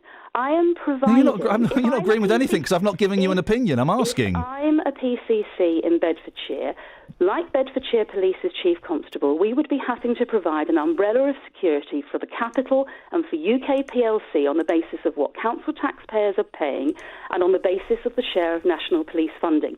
That isn't right and it must change. What would you do differently then? Where would you get the extra money needed from? Well, the first thing that I would have to do, obviously, and in fact I am doing because I'm seeing the policing minister next week, is that I have to make representations about the way in which this funding formula is put together. It's a nonsense. Counter-terror, drugs crime and serious organised crime aren't even considered amongst the data when you're looking at the share that Bedfordshire Police will get. That cannot be right, and I will be very strongly making that argument. And what would you do in the real world? Right. Well, it might surprise you to know that I'm very interested at looking at all common-sense solutions that have merit. I'm not the sort of person who comes on and just shoots down in flames an idea. Okay, well, let's hear some of those examples then. Okay, because it comes from an alternative party. Now, what about the idea of sponsorship? I am considerably less exercised with what's written on the outside of a police car in Bedfordshire than what's going on in the inside. So you support Ollie Martin's suggestion of sponsorship for the police? In theory and in principle, I support the idea of sponsorship because it's already going on. I mean, I don't know whether you know, I've worked very extensively with City of London Police, and there they work with the banking industry. The banking industry sponsor the dedicated check. Gosh, yeah, the banking industry aren't bent, are they? Sorry? The banking industry aren't bent, are they? They've provided money to stop fraud. Well, they've bankrupted the country. You or I, every time we use a debit card or a credit About the fraud that they commit. You see, that's where some people might have a problem. You say the banking industry of investing in the police. Well, hang on a second. They're the most fraudulent lot in the country. Well, we don't have a banking industry that's based in Bedford. And surely if we're looking for any form of sponsorship, we should be looking for a company that's based in Bedford. So you're agreeing with Ollie Martin's idea about sponsorship. Okay, what original ideas have you got? Well, for example, we have a disproportionate share of policing, which is taken up by the nighttime economies in Bedford and Luton. Everybody who's in the villages and the market towns from North to South Bedfordshire complains that drawn into the void, if you like, are all of their policing. And I've sat in a police van with the entire Biggleswade contingent, for example, drawn into Bedford at 4 o'clock in the morning to deal with the pubbing and clubbing culture. We have to look at a nighttime levy on licensed properties because there is a cost of doing business, and that cost includes policing. So you would charge pubs and clubs? That's a cost of doing business. If you have a disproportionate amount of policing, they pay for the police. They pay for the police already, don't they? Don't pay for a disproportionate amount of policing, do Supposing they? I get. I don't know, Catherine. Supposing I get burgled like 5 times in a year. Do I have to contribute more? No, you don't have to contribute. But I'm using a disproportionate amount of police time. But we're talking about ratios. Do you, if you have 5 burglaries a year, require 14 police officers in police vans outside your I'd be house? lucky if anyone turned up at all, wouldn't I? Well, you obviously haven't been on the streets of Bedford as I have at 3, 4 and 5 in the No, morning. I have So not. you I'm know how in many bed. Police have to be there. And exactly the same is true of Luton. I haven't been in bed. I've been out with the police. Well, good for you, Catherine. We're not playing top trumps on who gets up the earliest. We're not playing top trumps on who gets up the earliest. That's a pointless argument. That you do get up very early because you have to do this show. Not for much longer, the way things are going, I tell you that. Catherine, last night the Justice for Leon defied the police wishes and put up the plaque outside Luton Police Station. Touchy subject. How would you deal with it? It is a touchy subject. I think it's premature. Can I say, first of all, that as far as the Briggs family is concerned, I heard Leon's mother, Margaret, speaking earlier. I'm a mother. I have 2 sons, and I cannot begin to imagine the distress that's been caused to her waiting 2 years for the IPCC to report. We also have 6 police officers, 5 officers and a detention officer who've been suspended throughout that entire period, and it's costing us £24,000 a month. I don't think it's appropriate for the plaque to be there before the inquiry has reported, and I don't think it's appropriate for that family or the police families to have had to wait this long. Catherine, I enjoyed that. I hope you did too. I look forward to speaking to you again. Absolutely. Let's spar again very soon. Thank you you, definitely. very much indeed. Thank you very much indeed, Catherine Holloway, who she wants Ollie Martin's job. 03459 455 555 BBC Three Counties Radio. Let's get the trav. Travel news for beds, cards and bugs. BBC Three Counties Radio. The M1 is very slow southbound through junction 12 for Flitwick towards 11 for Dunstable, and it's also busy past junction 10 for Luton Airport towards junction 9 for Redbourne 2. On the North Orbital Road at the M25 junction 21A roundabout there are queues, and also in Watford on the Lower High Street it's very busy around the Bushy Arches. In High Wycombe there's roadworks on Glenister's Road at the junction for Parker Knoll Way, so that could cause some delays, but at the moment it's not looking too bad. And on the train departure boards there's no reported problems at the moment. Samantha Bruff, BBC Three Counties Radio. Thank you very much, Sammy. I enjoyed that. No, I enjoyed that a lot. Not the travel. I didn't know. I wasn't. The travel I'm nonplussed by. I enjoyed talking to Catherine. And I'll tell you what she's got, Catherine, that I've only heard in Ollie once. Chutzpah. Spunk. Mm-hmm. Do you know what I mean? Passion. Yeah. And I've heard it once in Ollie. Once, I think it was during the referendum. I can't remember when he was angry, and I said to him afterwards, "You should be like that more often. Honestly, it would do you and your image the world of good." She had bucket loads of it. Well, you know, exactly. No, people can make their own judgments up on it and whether that's good or bad or whatever. But there was fire in her belly. Mm-hmm. 03459 455 555 717. These are your headlines. On BBC Three Counties Radio. The appointment of a Deputy Police and Crime Commissioner for Bedfordshire is being criticised at a time when the force is battling against funding cuts. Flights between the UK and the Egyptian resort of Sharm el-Sheikh remain suspended because of concerns about security, and a memorial plaque for Leon Briggs has been installed outside Luton Police Station on the 2nd anniversary of his death. BBC Three Counties Radio. We all know that the weather can be sunny and bright in one place, and just down the road it's blowing a gale, which is where BBC Weather Watchers comes in, your chance to join the nation's favourite conversation and share the weather where you are. A new website that lets you tell the nation and your neighbours exactly what's going on. Get digitally creative and build a unique record day by day. You'll hear the latest from Weather Watchers on BBC Three Counties Radio. And you may even see your picture at 6:30 on Look East on BBC One. To become a BBC Weather Watcher, simply sign in online at bbc.co.uk/Weather Watchers. BBC, make it digital. BBC Three Counties Radio. This is Iain Lee. On BBC Three Counties Radio. 03459 455 555 is the telephone number. 81333. Start your text 3CR if you will be so bold. And you can email, of course, ian.lee@bbc.co.uk. Well, we were... it's all over the shop this morning, and I'm enjoying it. We were just speaking to Catherine Holloway, who is the Conservative rival for Ollie Martin's job as PCC for Bedfordshire. We're joined by Ollie Martins. Morning, Ollie. Morning, Ian. You've been all over the shop recently. You're on LBC. I know you're in to do some TV and bits and pieces. I don't know if you had a chance to hear what Catherine was saying. No, I was too busy speaking to John Humphreys, I'm afraid. Oh, blimey, look at that. You see, he's going up in the world, isn't he? Well, thank you for coming to speak to us. Catherine is furious that you are hiring a new deputy, a gentleman called Saqib Ali, at the cost of just over £30,000 a year, at a time when you have been out personally canvassing for signatures on a petition, when Bedfordshire police funding in particular is struggling and things are very tight. How do you justify that cost? Well, I think it's a part of the structure of governance that we have. So we have police and crime commissioners. If you look at my Conservative neighbour in Thames Valley, he has a deputy. If you look at my Conservative neighbour in Hertfordshire, he has a deputy. Catherine's argument was that their funding situation wasn't as perilous as Bedfordshire's could be perceived to be. There was a report published by the Taxpayers Alliance in August, which identified me as the third cheapest police and crime commissioner in the country after Wiltshire and North Wales. Even after Saqib's appointment, I will still be one of the cheapest police and crime commissioners in the country because the deputy's role is in the budget, and I will have saved over £200,000 during my 3 years' tenure compared to the cost to the police authority that preceded me. Now, it's important to say, this deputy is not a ceremonial role. You know, Saqib is going to have to work very hard for his money. 3 days a week. 30 grand for 3 days a week. I'll have some of that. Yeah, it's not a bad deal. That's comparable with what's paid, as I've mentioned, in Conservative Cambridgeshire, Conservative Hertfordshire and Conservative Thames Valley. Now, as you say, I'm very busy trying to keep Bedfordshire Police viable.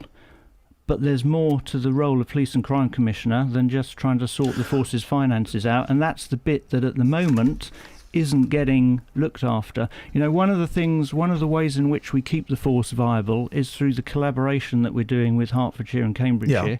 At the moment, I struggle to get to all the meetings I need to be at to represent my force's interests. So that's what Mr. Ali will be doing. That's one of the things that he'll be helping with. Ms. Holloway says that if she had the job, if she had the gig, and obviously, you know, this is kind of what she's gearing up for, she wouldn't have a deputy. She wouldn't need one. Well, we're losing coppers here. She's also said, I understand, that she intends to get rid of quite a few of my staff because even though I'm one of the lowest cost PCCs in the country, she doesn't think it's low enough. She thinks savings could be made. But at the same time, she's bemoaning the fact that we didn't win an award at the COPAC Transparency Awards because we don't deliver a gold standard in transparency. Now, let me be clear. I deliver on my statutory obligations. I do what the law requires of me in terms of transparency. But I make no apology for not having a gold standard in relation to, you know, an all singing, all dancing website and the rest of it, because that costs money. So, you know, you can't have it both ways. You can't say we're going to be low cost and on the other hand say, and we're going to deliver a gold standard. So it's quite difficult for me to take my rival seriously, to be honest. You know that, that we all know, because you're in talking about it, and we've had Boucher, we've had, but people, Bedfordshire is struggling, okay, with the new funding system, and it's staying at 0.9% for Bedfordshire. Everyone was gutted. This is a really tough time for all police services, but especially for Bedfordshire. You can understand, can't you, why some people, Ms. Holloway and others, think that hiring someone at 30 grand a year when we're losing coppers is a bad call. No. Well, yes, it's easy to score populist and petty party political points on the back of it. Yes, absolutely. But you've got to look at what the Commissioner's role is about and what I need to deliver. You know, another thing that we need to do is look at the issues that are causing demand for our police officers. For example, repeat domestic abuse. You know, there are a large proportion of people who are repeatedly the victims of domestic abuse. Why is that? What can we do about it? We need to work with local authorities, health service, other partners. Yeah. We need to stop that demand impacting on our police. I don't know what's going to do with Mr. Ali, though. He's the person who's going to go to the meetings to get this work going. So you're overstretched. Because at the moment, I don't have the time to do it. No, and Ms. Holloway would have the time to do it all. Yeah, I'd like to see it. This thing about sponsorship of the police, you don't really mean it, do you? You're just saying it so you're just saying it to scare the government, aren't you? Well, I'm highlighting the predicament that I'm in and some of the difficult decisions I'll have to take if the government stick to the formula that they're proposing. So you're kind of stirring it up a little. You're not actually going to go and approach Primark or EasyJet or someone.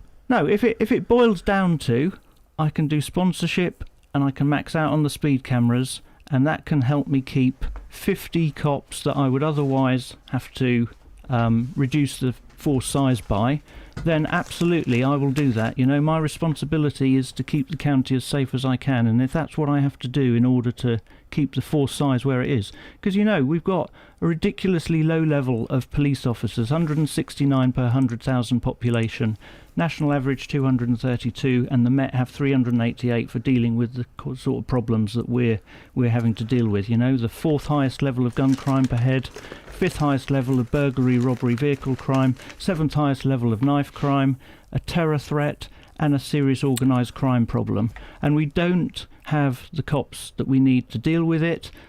Government is giving £33 million to the other 5 forces in our region who don't have these problems, and they're not giving anything to us. Who would your ideal sponsor be? Well, I'm not going to go through. You must lists, have considered some company. EasyJet? No. I mean, we will have an ethical and a reputational framework for taking this decision if we go found out down that the this police route. in London, some of them are sponsored by the bank. So it turns out ethics doesn't necessarily. But you must have some businesses. Have you spoke to any business leaders about the possibility of sponsorship funding in the future? No, I haven't. But you know, I don't think there will. I don't think we'll have a shortage of candidates. I think it's a good opportunity. And then we go to page 9 of The Sun.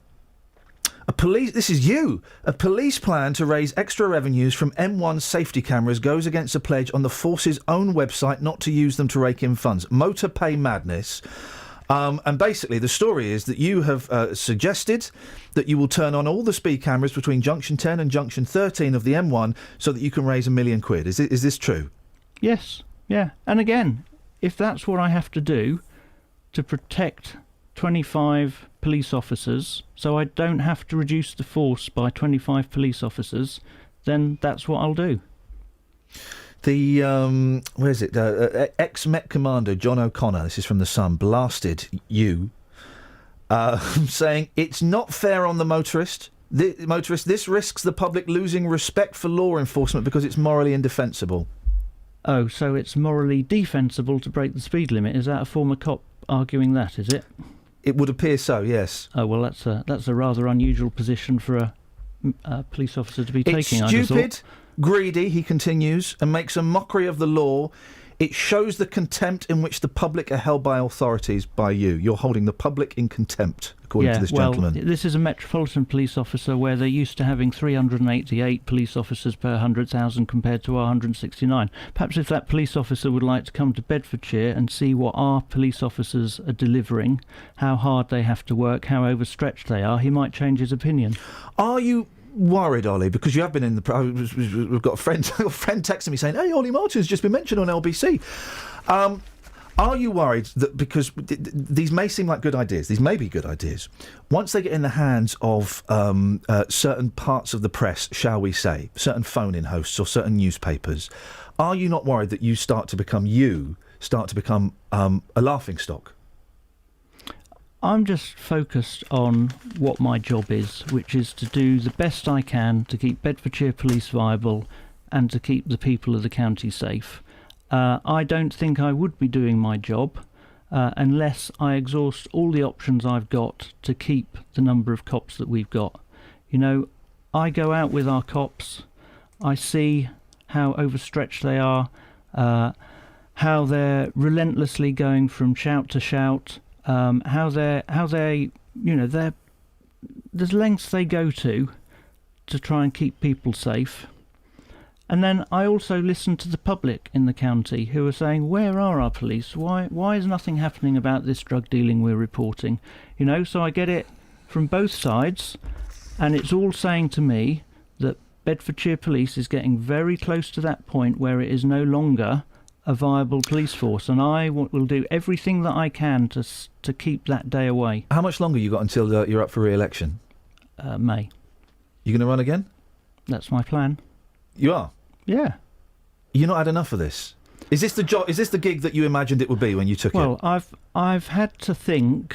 I have had to give serious thought to: do I want to preside over what I think is coming? But you've got to take the rough with the smooth. And I think at the end of the day, it's better. And my prospectus to the people of Bedfordshire is that it's better for someone with my values to be grappling with these issues than the alternative. Ollie, nice to talk to you. Thank you very much indeed. 03459 455 555. Let's get the Travel news for beds, cards and bugs. BBC Three Counties Radio. There are delays on the M25 anti-clockwise approaching junction 12 for the M3 with queues back from junction 16 for the M14 after a lorry broke down at the junction. On the M1 southbound it's very slow from junction 12 for Flitwick to 11 for Dunstable, and the A1M is busy too. It's slow past junction 8 for Hitchin towards 7 for Stevenage, and Clop Hill on the A6 Bedford Road it's beginning to build up southbound between Back Street and the A507. Samantha Bruff, BBC Three Counties Radio. Thank you very much indeed. Let's get the news. Across beds, hearts and bugs. This is BBC Three Counties Radio.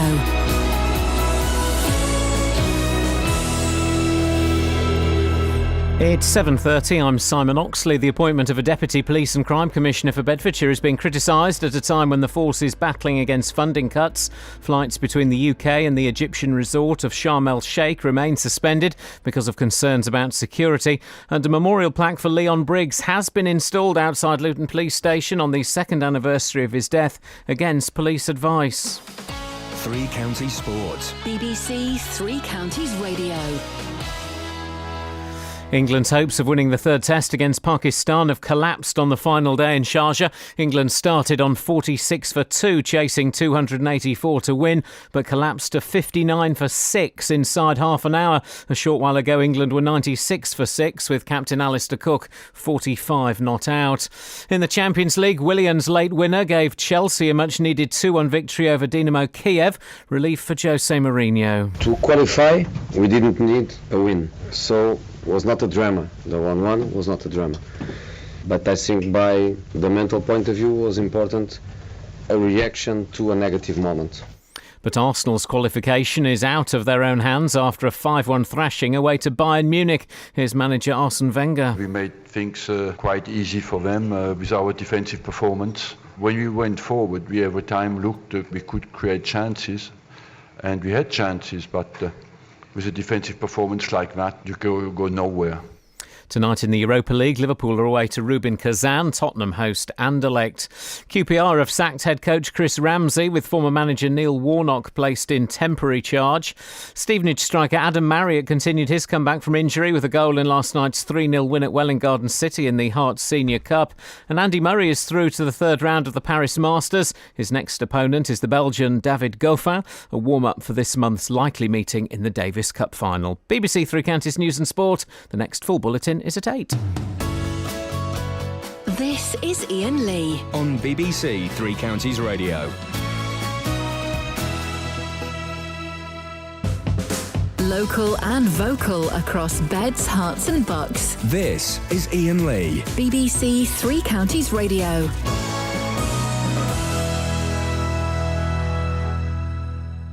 I woke up this morning and everything was different. Something was strange in the air. I woke up this morning and everything was different. I knew that the ninjas had been there. I looked all around my bedroom, underneath the dresser, behind the bed, but nothing could be found. There was nothing left behind them, no way that I could find them. No fingerprints or crumbs on the ground. The ninjas are deadly and silent. They're also unspeakably violent. They speak Japanese, they do whatever they please, and sometimes they vacation in Ireland. The ninjas are deadly and silent. They're also unspeakably violent. They speak Japanese, they do whatever they please, and if you tear off their masks, they'll be smiling.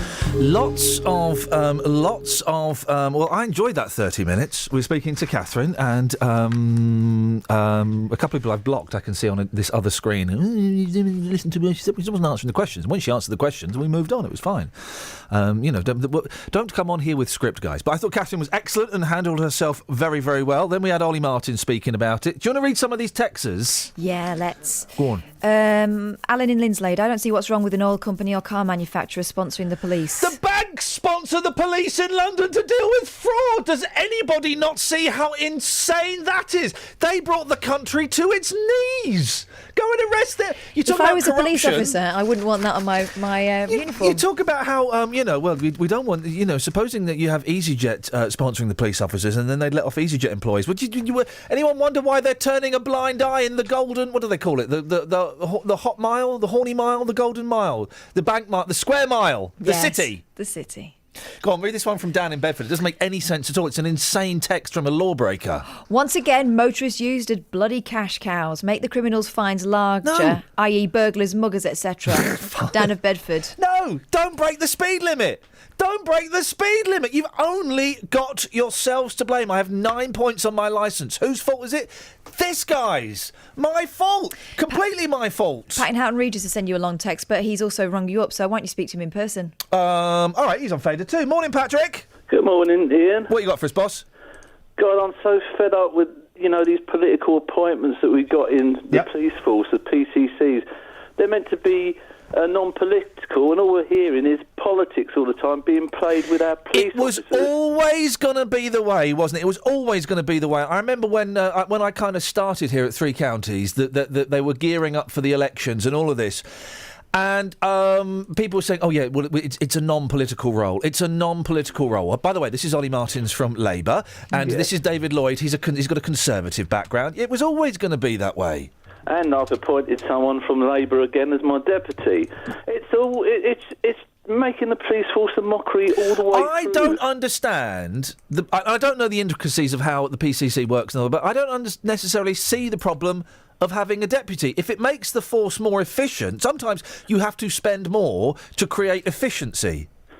Well, but you do, don't you? You do have to spend more. I do agree with you there. But what for the life of me gets me is I've seen this police force in Bedfordshire go down a pan very quickly. Yeah. And they don't want to police. I mean, I thought police awareness courses, I've never agreed with them, but Ollie Martins explained it yesterday. He said, we give police awareness courses because we grab the money. You just said something interesting there, right? I mean, speed awareness courses, right? Yeah, speed awareness, sorry. You just said something interesting. You said the police don't want to police.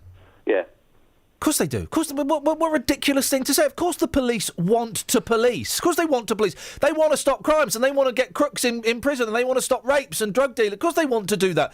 But if they haven't got the money, if they haven't got the officers, if they haven't got the time, if they can't afford to put the petrol in the cars, how are they supposed to do that?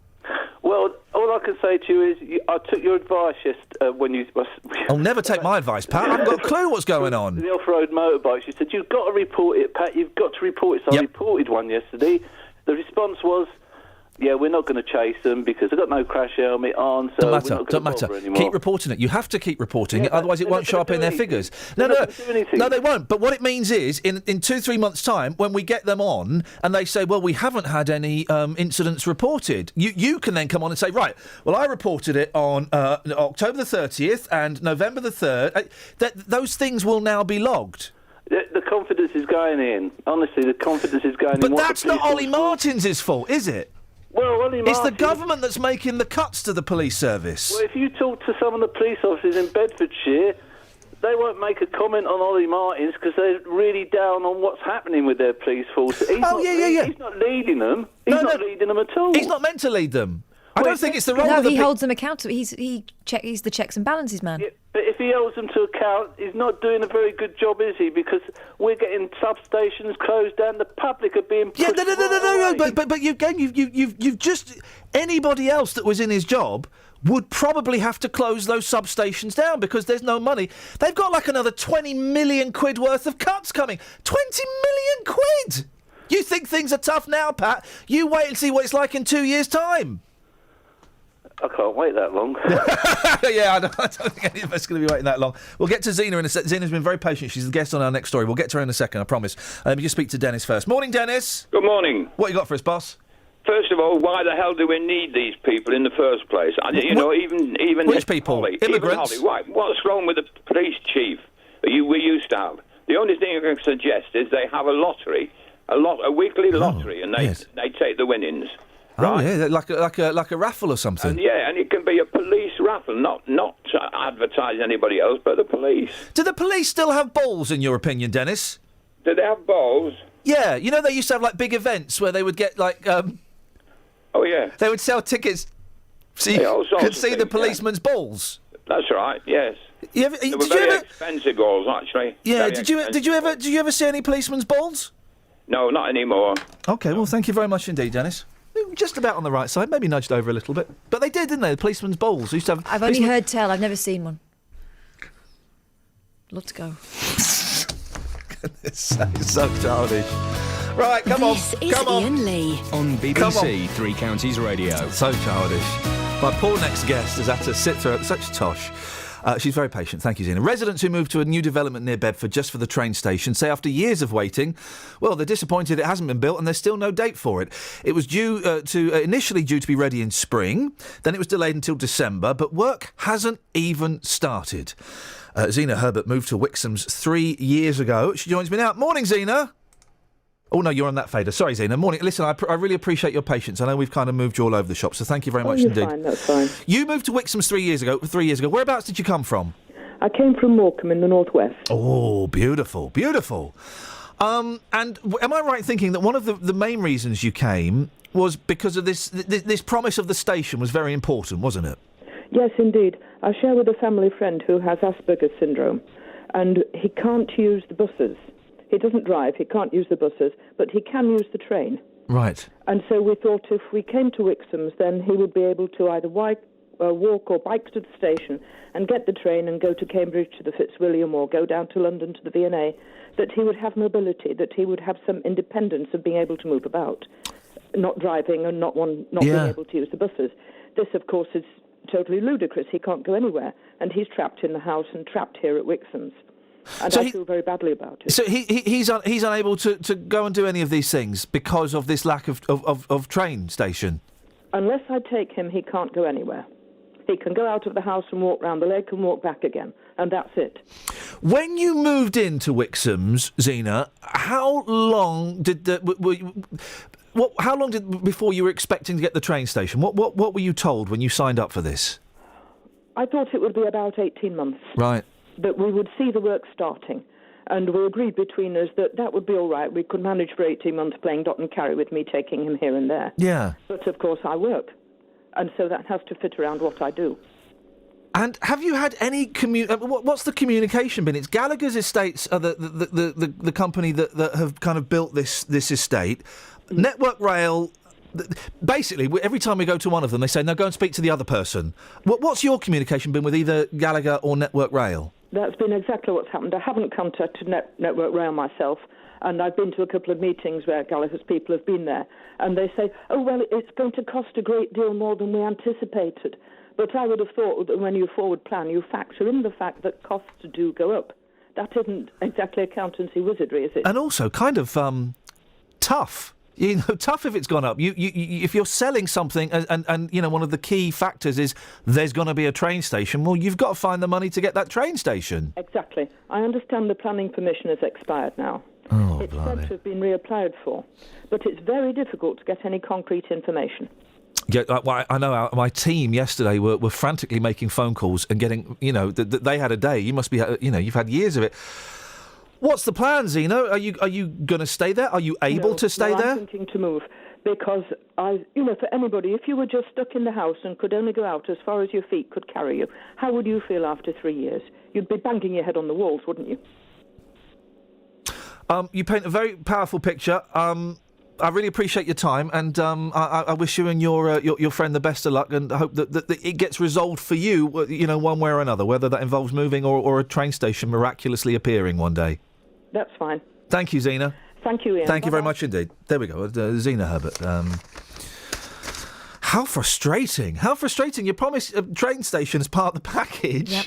3 years later, they've not even started. They've not put spade into ground. You know, they've not done anything. It was supposed to be a whole village with, community centre and all these cheeky. things. And actually what it is an estate It's in a the load middle of of houses nowhere. with nothing. Isn't that cheeky? Those poor people. All right, 03459 455 555 is the telephone number. I guess we're talking about romance. Justin's going to be out later on talking about... there's so much in the papers as well. Come in. Have we got a story for 2:45? Where are we? No, we haven't. We'll have the travel and the news, and you come in and hang out, Kath. We'll go through the papers. A little recap. Let's just reposition ourselves. One of the things that seems to have got lost in the mists of the conversation this morning, there's a barista working in Starbucks. They do that annoying thing where they write your name on the cup. Stop doing it. What an awful gimmick. They've been doing that for about 2 years now, I think. And this guy just kept writing kind of cute comments to the hot girl that came in. I don't have a problem with that. Her mum has taken great offence. I think it's... It depends. If he's a creep, then stop going in there, wouldn't He's you? not drawing a weeping cactus or anything. He's just writing you're extremely hot. I think that actually this is a bit of a humble brag on the mum's part. She wants to just show how hot her daughter is. I think so. 03459 455 555. And you might think you've got a problem with sponsorship of the police, right? That's your knee-jerk reaction. Get beyond that and tell me your real reaction once you've given it a little bit of thought.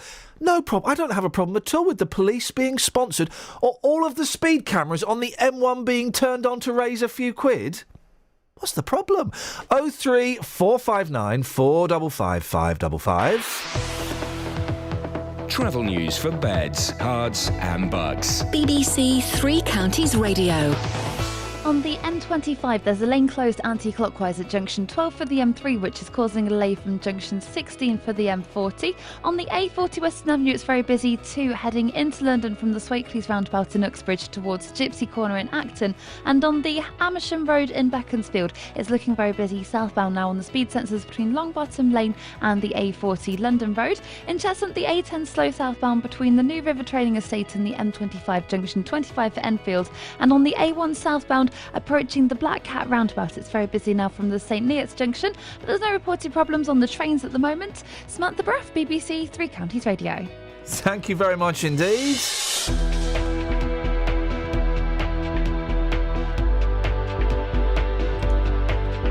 Right, where are we now? 7:46. These are your headlines on BBC Three Counties Radio. The appointment of a Deputy Police and Crime Commissioner for Bedfordshire is being criticised at a time when the force is battling against funding cuts. Flights between the UK and the Egyptian resort of Sharm el-Sheikh remain suspended because of concerns about security, and a memorial plaque for Leon Briggs has been installed outside Luton Police Station on the second anniversary of his death against police advice. Let's get the weather! Beds, Herts and Bucks weather. BBC Three Counties Radio. Hello, very good morning to you. We'll see outbreaks of rain on and off through the rest of the morning, but then a nice drier spell as we head into at least the first part of the afternoon. There'll be plenty of thick cloud around though. It's feeling quite mild throughout, even quite muggy at times. But yeah, dry for at least the first part of the afternoon, and then we've got some more rain coming in from the southwest. The wind is going to pick up, so it'll be very wet from mid-afternoon onwards again, and it will stay wet through the evening rush hour and indeed for much of the evening too. If you're headed out for bonfire night tonight, you will want your wellies and just expect a rather soggy time. I think it could be quite wet and windy right up until, say, around 8 o'clock in the evening. Top temperatures today up to 14 or 15 Celsius. It is going to feel quite mild, and it's not far off actually what we've got at the moment. Now that system is slowly going to clear through this evening. Then it should be dry for the second half of the night, perhaps a few showers in the wake of the front at times, but otherwise dry. We'll start off the day tomorrow on 12 or 13 Celsius. It will be a dry start to tomorrow, but then gradually we've got further outbreaks of rain coming in from the southwest, strong gusts of wind as well. So rain on and off through the day tomorrow, but still mild, even warmer in fact. Highs possibly up to 17 or 18 Celsius, depending on whether we get any brightness or not. We might just do. Over the next few days, through the daylight hours, there will be lots and lots of rain and really quite strong winds as well. But by night, it's looking dry. So if you're headed out to a fireworks display on Friday evening, you'll probably be all right. And on Saturday evening, it's even better because the skies are going to be clear as well, and it will stay mild throughout, so you won't need your winter woolies on. That's the forecast. Thank you, Elizabeth.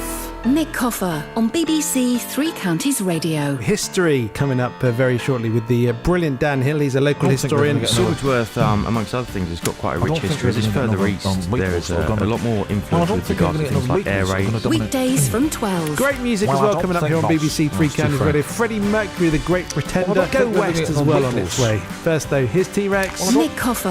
It's fantastic to be able to get, people like Nathan Bell and Gary Matthew, experienced but still early on in their careers, giving them the opportunity to come and make music in a lovely environment. Luton Library Theatre. Could you describe modern Britain in 50 records? Stuart McConey is doing just that in his book. I don't think we're going to get another Beatles that are going to dominate the pop cultures. Nick Coffer, weekdays from 12 on BBC Three Counties Radio. I don't know if anyone noticed, I dropped the audio I was playing there, and today, Matthew, I was playing the part of Stuart McConey. Flipping Mike Yarwood. Hey, and this is me! This is me. It's all him. It's all him. Speed cameras are a safety measure, not... who's Nana in Houghton Regis? It's not my Nana. Speed cameras are a safety measure, not a cash-making opportunity on the already suffering motorist. All right. Well, it is if you're a dimwit and break the speed limit. Don't speed. Yeah, all right. Okay. Supposing Ollie Martins had come out, instead of saying... This may be his mistake in this thing. Instead of saying, I'm going to turn on all the speed cameras so that we can make £1 million and save 25 coppers, 35 coppers, whatever it is. Supposing he just came out and said, we don't think the stretch of the M Way in Bedfordshire is safe enough, so we're going to turn on all the speed cameras. Or, as others would have done, not said anything, just switched them on. If Ollie Martins had spent... because I never know if cameras are on or not. If you know they're on, then you know what the game is. If Ollie Martins had spent time to explain properly what his proposals for the referendum was, he wasn't allowed to. He wasn't allowed to. There were strict rules. And how much in actual terms it will cost, he will not even be suggesting ludicrous things to try and make money. Okay. Constitutionally, he was not allowed to do that. I think this newest suggestion with the speed camera shows how inept he is at his job. I don't see how anybody could have a problem with something that is there to enforce the law being used. Now, whether it's to raise money or for safety is irrelevant. You shouldn't be breaking the law. Oh, the poor driver getting punished again. Don't break the law.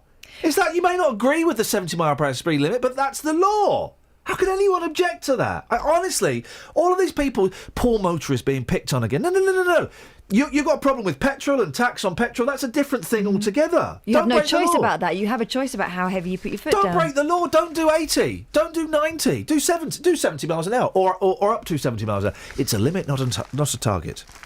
Spot the Speed Awareness Course alumnus. Thanks very much indeed. Didn't do me much good. Dealey! Ollie Martins has done nothing wrong. I say fair play to him today. Fair play for coming out and trying to do something to protect the people. Do you know what I think is going to happen and is starting to happen? It will happen on other phone-in shows. I didn't hear what was said on LBC yesterday about him. It was on James O'Brien, so he may have got off fairly lightly. If it had been Nick Ferris, or as I used to call him when I worked with him, Knocker's Fat Ferrari. we had an African woman phone up. Her name was Lynn in Forest Gate. She got banned eventually, not by me. I thought she was brilliant. The African perspective. She would say, I was listening to Knocker's Fat Ferrari today. Wow, she made it up, did she? I like Nick. Nick Ferrari's always been absolutely delightful to me. But I suggest that if Ollie Martins had been on there, or that story had been discussed in there, he would have got short shrift. He would have been... and in The Sun today, the story about the M1, there is a real chance Ollie Martins is going to be turned into a laughing stock. A laughing stock nationally. What is the man supposed to do? But then that's a huge distraction from the actual problem, which is that there's no funding for the police. Oh, yeah, exactly. That becomes the story, that there's this numpty who wants EasyJet to sponsor police cars, and he's turned in all the speed cameras to make £1 million. Well, then that becomes the story, you know. And I just think he's playing a very dangerous game. Dealey! Yes. Cup of love. Yeah. Cup of soup? No, thanks. I'll have a cup of love. There's barista. There's a young lady. She's, not my type, but she's all right. And he's written on the cup, "You're extremely hot." Mum's taken offence. No, she's not. She's boasting. Well, I don't think there's anything wrong. I think it's a romantic gesture. I think as long as that's all it is, as long as he's not being creepy, then what's the problem? Although if you turn that smiley face upside down, Does look like a weeping cactus. Anyway, go on, Just. I'm going to say, I think the bigger story is her name's Laura, and the barista has spelt the name wrong. Whenever you go into Starbucks, they always spell your name wrong. That's the story for me here. I think they go on a course to do that. Yeah, it's you know, like so you can get your adult film name and stuff. You can get your. They should do one of those, shouldn't they? Your Costa Coffee name. Oh, it's unbelievable. It's great. It's great PR. But I've taken this one to the streets because what's happened? No, it is great PR because people because what they do, they take photographs and they put it all over social media. Oh look, I've been to Starbucks today and they spelt my name wrong. It's actually quite clever. Oh, it's Mark. Well, I don't know if this is a genuine one or not, but Mark with a C. And they've written Cark. I don't know. I don't think that's actually real. That gets bandied around a lot. They are classic. But so, yeah, where it says warning, content's hot, he's obviously put warning, you're extremely hot. Yeah. He's trying to chat up this 19-year-old girl called Laura. The mum's not having it. So this morning we've gone onto the streets and we've got a lady's perspective. If ladies went into a coffee shop and there was some sort of chat-up line on their coffee cup, would they be offended? Here's what happened. All the ladies in the house. Oh, yeah. Oh. The ladies. The ladies' perspective. #HotCup. Madam, if you had a cup of coffee and the barista wrote something like that, how would you feel? I wouldn't be happy. Why wouldn't you be happy? Because I wouldn't want someone to write something like that on a coffee cup. Why not? If he thinks you're hot, what's the problem? It's just not right, I don't think, because you don't know if I'm in a relationship or anything like that. I wouldn't like it. Yeah, but even if you are in a relationship, he can still think you're hot.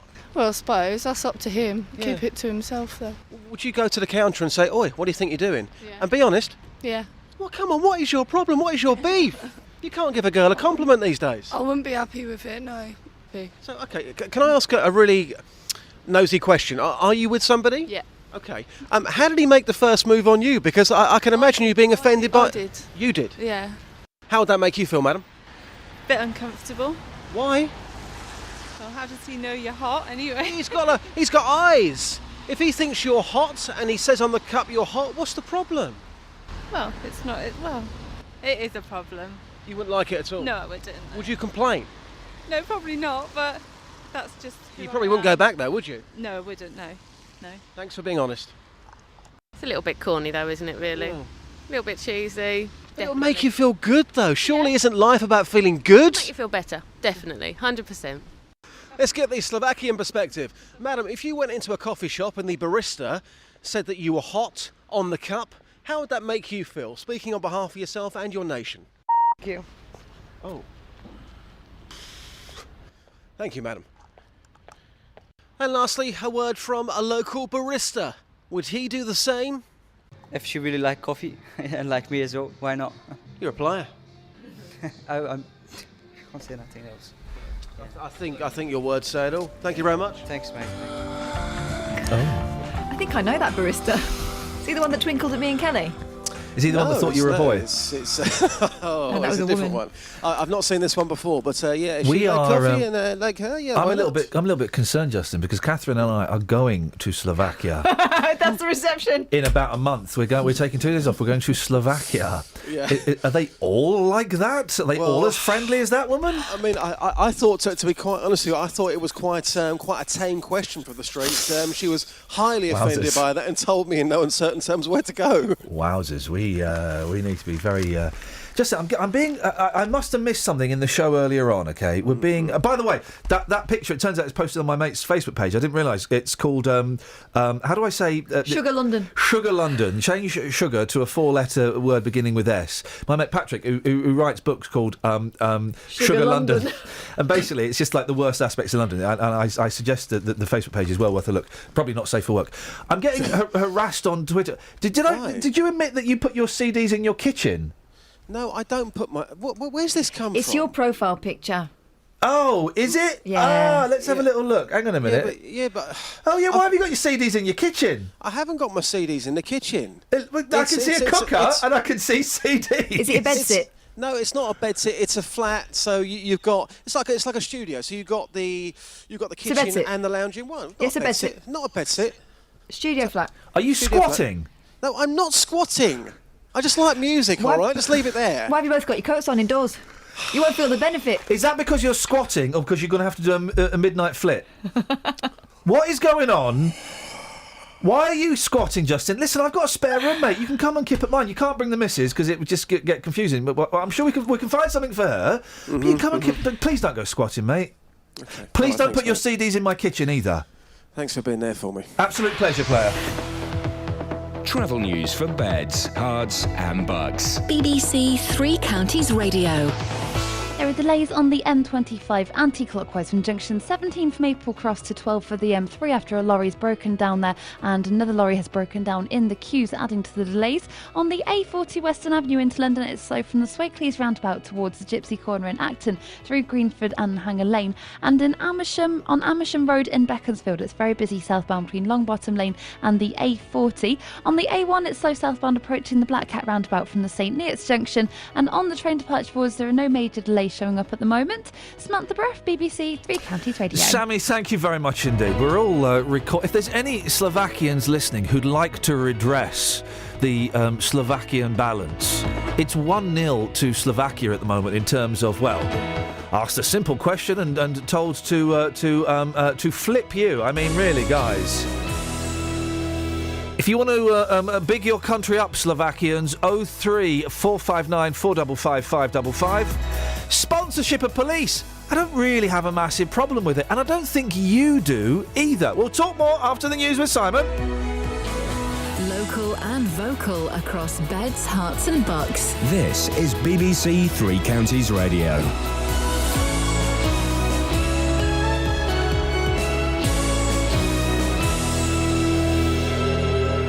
It's 8 o'clock. The headlines: criticism over appointment of Deputy Police Commissioner for Bedfordshire, flight suspended to Egyptian resort, and memorial plaque is put up outside Luton Police Station. BBC Three Counties Radio.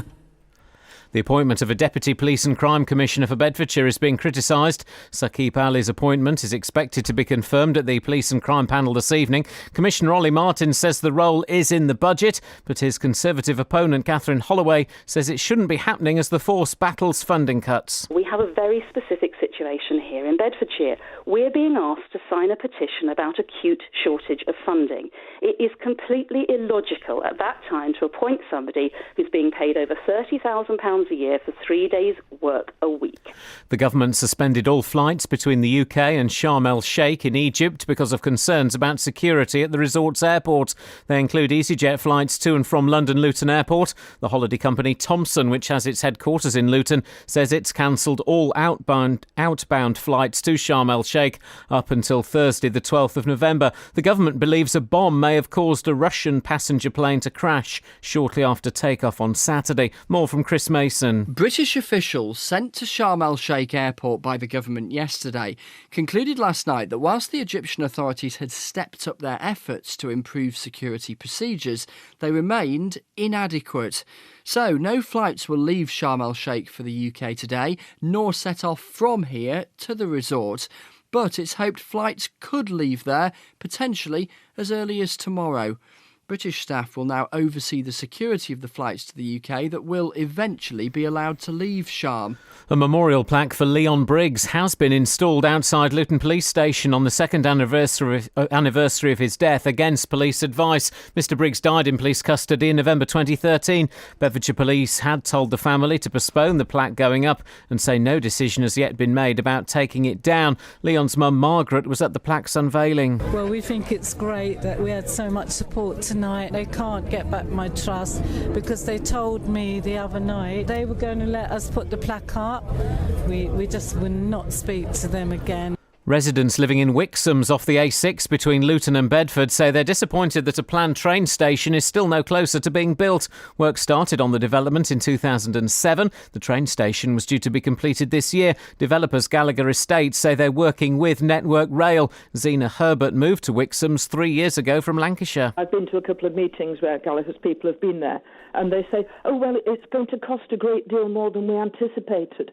But I would have thought that when you forward plan, you factor in the fact that costs do go up. In sport, England's hopes of winning the third test against Pakistan have collapsed on the final day in Sharjah. England started on 46 for 2, chasing 284 to win, but collapsed to 59 for 6 inside half an hour. A short while ago, England were 112 for 7, with captain Alistair Cook 50 not out. The weather cloudy with some light rain this morning, heavier rain later this afternoon, a maximum temperature 15 degrees Celsius. And you can get the latest news and sport online at bbc.co.uk/3 counties. Thank you, Simon. Or as my youngest would say, thank you, thank you. Thank you. Busy show this morning. Slippers. Slippers are dying out, apparently because our homes are too warm. I don't believe that for a second. My home is freezing. Every year, new pair of slippers for Christmas. Beautiful. Whether I need them or not. Love them. Imagine a world, dear listener, without slippers. Across Awful. beds, hearts and bucks. This is BBC Three Counties Radio. I'm wearing slippers now. 2 Christmases ago, Catherine bought me my first ever Christmas present after years of me buying her Christmas presents. A pair of slippers. I'm wearing them now. Because he insists on taking his shoes off in the studio. I do. I like doing the... I do the show in stockinged feet. Odd stockings. Yeah, I've got odd stockings on. It means socks, but we say stockings. I've got odd socks on today. I'm running a little bit low. I need to do a wash. A little glimpse into my See, I'd go without rather than go odd. That's just the difference between you and me. Well, but women can go without. Only women and Dealey can go without socks. And normal people, they wear socks. We need socks. Do you know what I do like, though? The stolen socks, the stolen men's socks. So, they're always better. That annoys me so much. I know exactly how many socks I've got, and then I can't find any. Oh, look, there they are on your feet, wife! Women's socks are too thin. Discuss. Someone's upset with Justin Dealey. Do you want to read the angry text from Michael in St Neots? Oh dear. He's furious. Why do you presume to ask a single... This is about the Slovakian perspective, guys, which really soured already tense relationships between our country and indeed Slovakia. Catherine and I are going on a peacekeeping mission next month, but could be tough. Anyway, it's going to be tense. Go on. Why do you presume to ask a single non-UK person to speak for their nation? Although intended in a light-hearted way, this may explain the FU comment. You and Justin D, top man... Which one is the top man? I think Justin Dealey might be, the one who asked the question that's been so offensive. Yes. Don't ask white English to typify their nation. Michael of St Neots. Aha, I see what's happening here is Michael has deconstructed something that really doesn't warrant much deconstruction because it's a throwaway comment on a light-hearted breakfast radio show that, yes, has got the biggest listening figures it's had in years, but in the great scheme of things is meaningless. But thanks for your contribution, Michael, it's appreciated. Ollie Martins will officially announce the appointment of a new Deputy Police and Crime Commissioner for Bedfordshire today. The Conservative candidate for Ollie's job, Catherine Holloway, has criticised the decision, branding it as insensitive, coming at a time when the PCC is calling for more money for the force. Well, Paul Lander is the editor of Police Professional, based in Aylesbury. It's a weekly journal covering policing matters. Morning, Paul. Good morning. How many people read Police Professional? I've never heard of it before. It's a national publication, so it's the only weekly journal for policing nowadays. Okay, so there's all these kind of things that you don't, unless you're involved, you don't get to know about. What's your reaction to what Ollie Martins is doing, hiring a deputy, 3 days a week, 30 grand a year? Well, you've got to look at the role of police and crime commissioners now. It's changed very significantly from the role of the police authorities that police and crime commissioners replaced. Then 19 members shared the workload on a part-time basis. And the functions of the PCCs are now much wider. For example, now responsible for the strategic direction of the force. They're responsible for commissioning victim services, and they've taken over the media spotlight from chief constables. So PCCs have been surprised, generally across the whole of the country, at the how difficult the role is. And it is, in fact, a tough role for one person. Catherine Holloway says that she wouldn't have a deputy. She doesn't need one. I suspect that she may change her mind if she were to gain office. Many PCCs, when they first took up the role, didn't want to appoint deputies, but came to a decision that they needed one. And in parts of the country, when a PCC has had to step aside for a short period of time, such as through illness, having a deputy there who can step in and present that same status, have a persona, fulfil those roles that a PCC must have, has been actually quite valuable. It's a tough time for Bedfordshire Police, as we know. Ollie Martins, I suspect, may have raised his head a little bit too high above the parapet and may soon become the whipping boy for cuts in the police service. He's talked about sponsorship of the police. It kind of makes sense, doesn't it?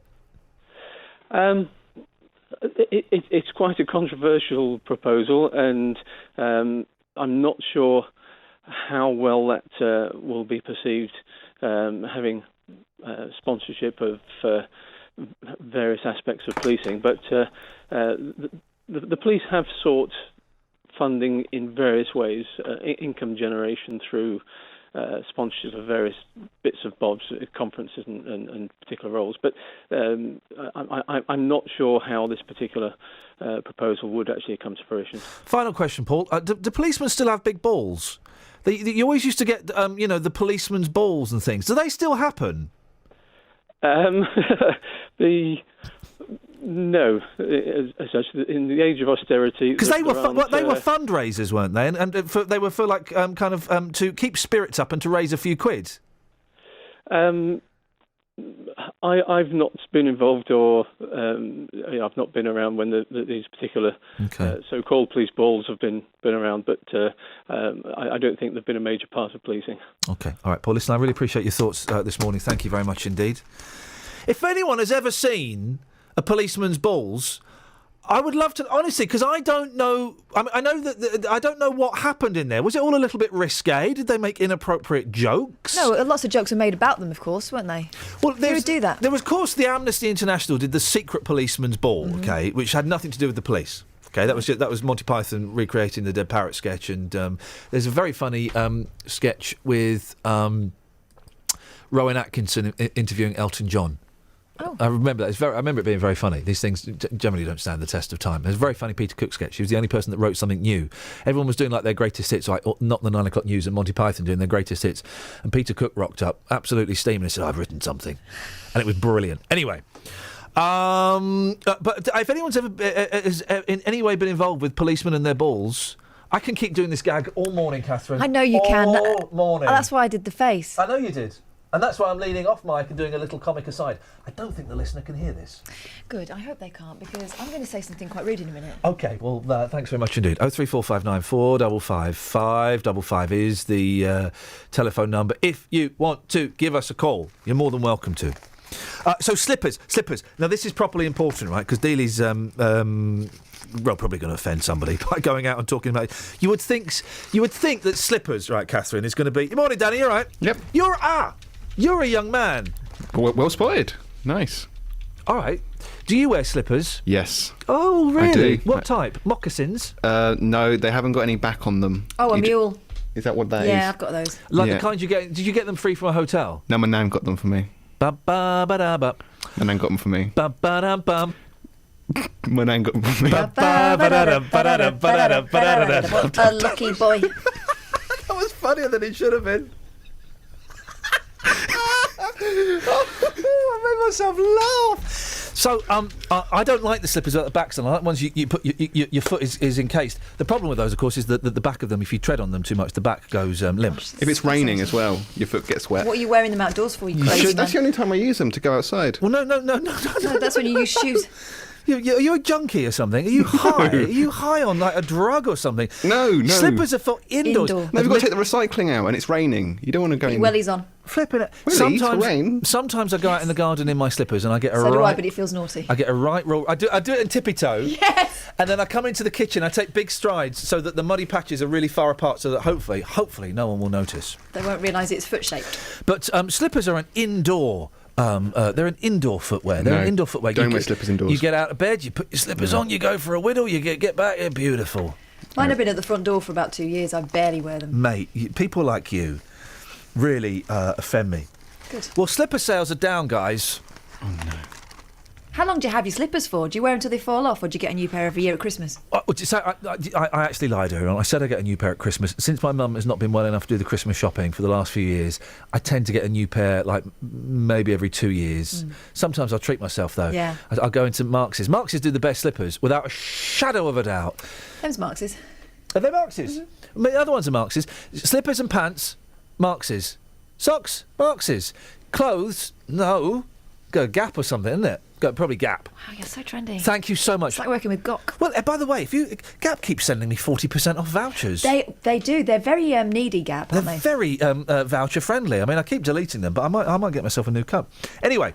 Have you ever ventured into the Banana Republic? Yeah, I have. The Banana Republic stuff, the same company. Yeah. Don't fit Slightly me. Smarter. Don't fit me over here. In America, it fits me. Over here, it doesn't fit me. So I normally, I haven't been to New York for ages, but normally I'd go to New York, go in the Banana Republic, stock up on, and also it's the same. It's cheaper there. So if it's something $70 over there, it'll be £70 over here. Gosh. How does that work? Exchange rates. That's what it works. Don't exchange at the airport. Do it at the post office a week before you go. Drawback to shopping in America. Yes, boss. You don't really know what the price is till you get to the till, because they add the tax on. It's far to go as well. Well, America. there's that, but they add the tax on, and that's a surprise. Yes. Anyway, I ain't got time to talk about slippers now. I'll have to come back to slippers in a second. 03459 455 555. Your slipper stories, please. Travel news for beds, cards, and is it there? bugs. BBC Three Counties Radio. I may have. On the M25. Hello, anti-clockwise. Sammy. Forget the travel. It's boring. No, there's problems though. Well, yeah, we'll do it. We'll let you do it, and I don't want to demean your art, and you do make it artistic. But we know, we've got the weather watchers as we finally, gradually, what it is we're elbowing out the professional weather reporters, and we're just getting punters to do it. I suspect that travel will be next. Yeah. And then we're going to get rid of Oxley, as we'll have the under 18 headlines, and then it'll be me. Who's going to do your job? Oh, they'll have a raffle. They'll have a tombola or something. So they'll have like an X Factor. Send the audio in, and then they'll just be introducing things Yeah, and talking about things. Exactly. They don't. So we're all on our way out. But I really wanted to. No. I think everyone would have missed you a lot. Wow, sarcasm. I'm not being sarcastic. I love the fact that you can do that high-pitched thing where your voice actually goes so high it disappears for a couple of seconds and comes back in. Do you wear slippers? No. You disgust me. The big not the big socks with the Fluffy sole. Socks. Have they got the sole on? No. All right, no, well, they've got like fluff inside and Christmas patterns. Okay, I'm getting bored now. I can only imagine the listener must have dropped off 3 minutes ago. Let's find out what's happening on the roads and indeed the trains. On the M25 anti-clockwise, a lane's closed at junction 12 for the M3, which is causing a delay from junction 17 for Maple Cross, and that's also being made worse by another breakdown in the queue. On the M25 clockwise, there's a lane blocked just after junction 24 for Potters Bar, and it's got delays from the A1M at South Mims, and it's slow on the M12 from junction 10 for the Luton Airport towards junction 9 for Redbourne, and nearby in Dunstable on the A5 southbound, there are queues from the A505 towards Brewers Hill Road, and that's because of the roadworks. But on the trains, there's no problems at the moment. Samantha Brough, BBC Three Counties Radio. Sammy, thank you very much. Go and get some slippers. Treat yourself to some slips. 8:16, Thursday, the 5th of November. I'm Iain Lee. These are your headlines on BBC Three Counties Radio. The appointment of a Deputy Police and Crime Commissioner for Bedfordshire is being criticised at a time when the force is battling against funding cuts. Flights between the UK and the Egyptian resort of Sharm el-Sheikh remain suspended because of concerns about security, and a memorial plaque for Leon Briggs has been installed outside Luton Police Station on the 2nd anniversary of his death against police advice. Every weekday from 3. It's not just about what we bring you. Starting off on the M25, it's particularly heavy-moving anti-clockwise. It's also about what you bring us. In the end, I could only eat off my ironing board. Your stories. Every room in the house was just was climbing over mountains of rubbish. Your humour. There's a reason why you earn the big bucks, you see. That sort of insightful comment is exactly right. Your opinions. Well, the culture's got to change because the police can't do it and the traffic wardens are so busy. So the culture has to change. I think parents do change into different human beings when they are picking their kids up. Roberto Perroni. And everyone across Beds, Hearts and Bucks. Weekdays from 3 on BBC Three Counties Radio. Stop having fun! Just imagining just eating off your ironing board. I've eaten off. Why can't I eat off his lap? I know, why? Because the ironing board's an odd height. You're not going to get a chair big enough. I like you a have to table. stoop. Exactly, I like a table as much as anyone else. That's pretty much a breakfast bar, though, isn't it, and an ironing board? But then then you need a bar stool. Exactly. If there's not a table available, I can modify. I had my dinner on my lap the other day for the first time in years. Naughty, isn't On it? a plate as well, or just on your lap? Stop being so stupid. Enough difficult. It was hard. It's not a natural position, is it? Danny. What are you upset about? Someone's upset him, isn't it? You upset? What's upsetting you, mate? Talk to me. You can treat me like a father figure if you want. You're old enough, but Gosh. Hi. Oh no, I was just remembering a joke. That's the worst.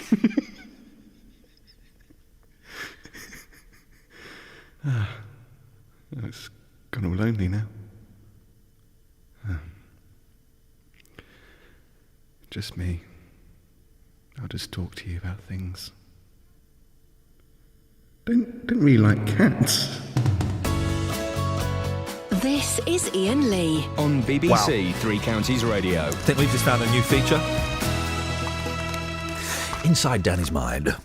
Residents living in Wixham. Oh, by the way, you can still call. We've got the last half an hour, as you probably know. We don't really have a lot. Still take your calls on Ollie Martins. I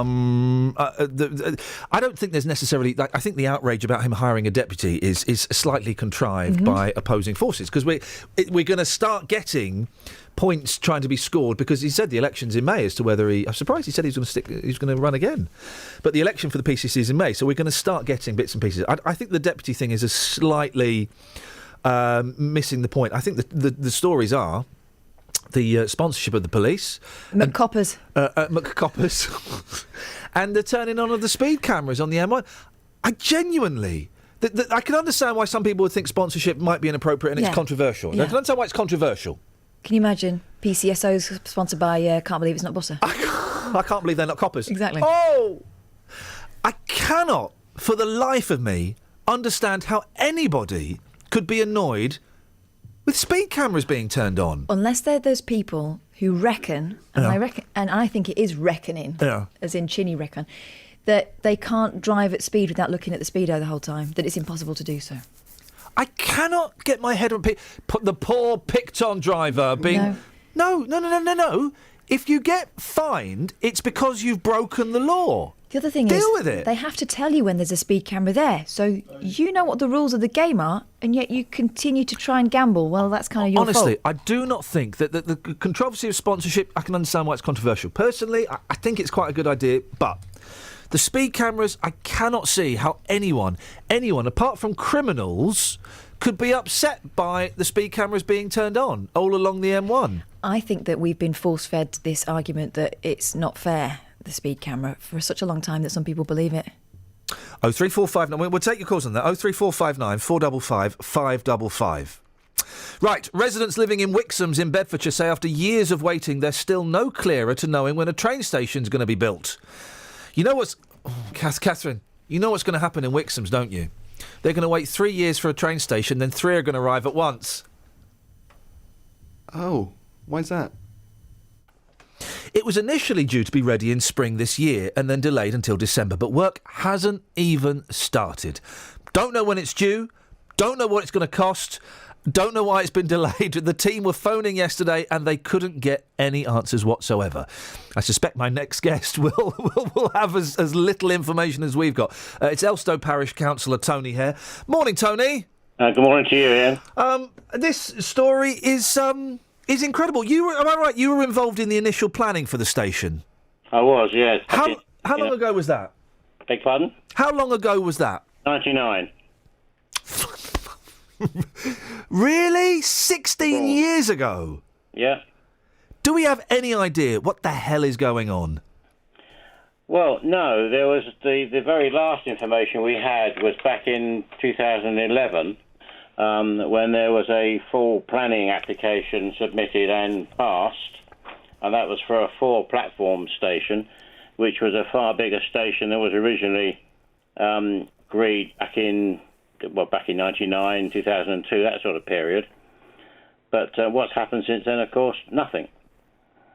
And we tried speaking to Gallagher's, the building company that kind of built this estate. They said, oh, no, it's not us, it's Network Rail. So we spoke to Network Rail and they said, no, it's not us, it's Gallagher's. Who is ultimately responsible for this? Do we know?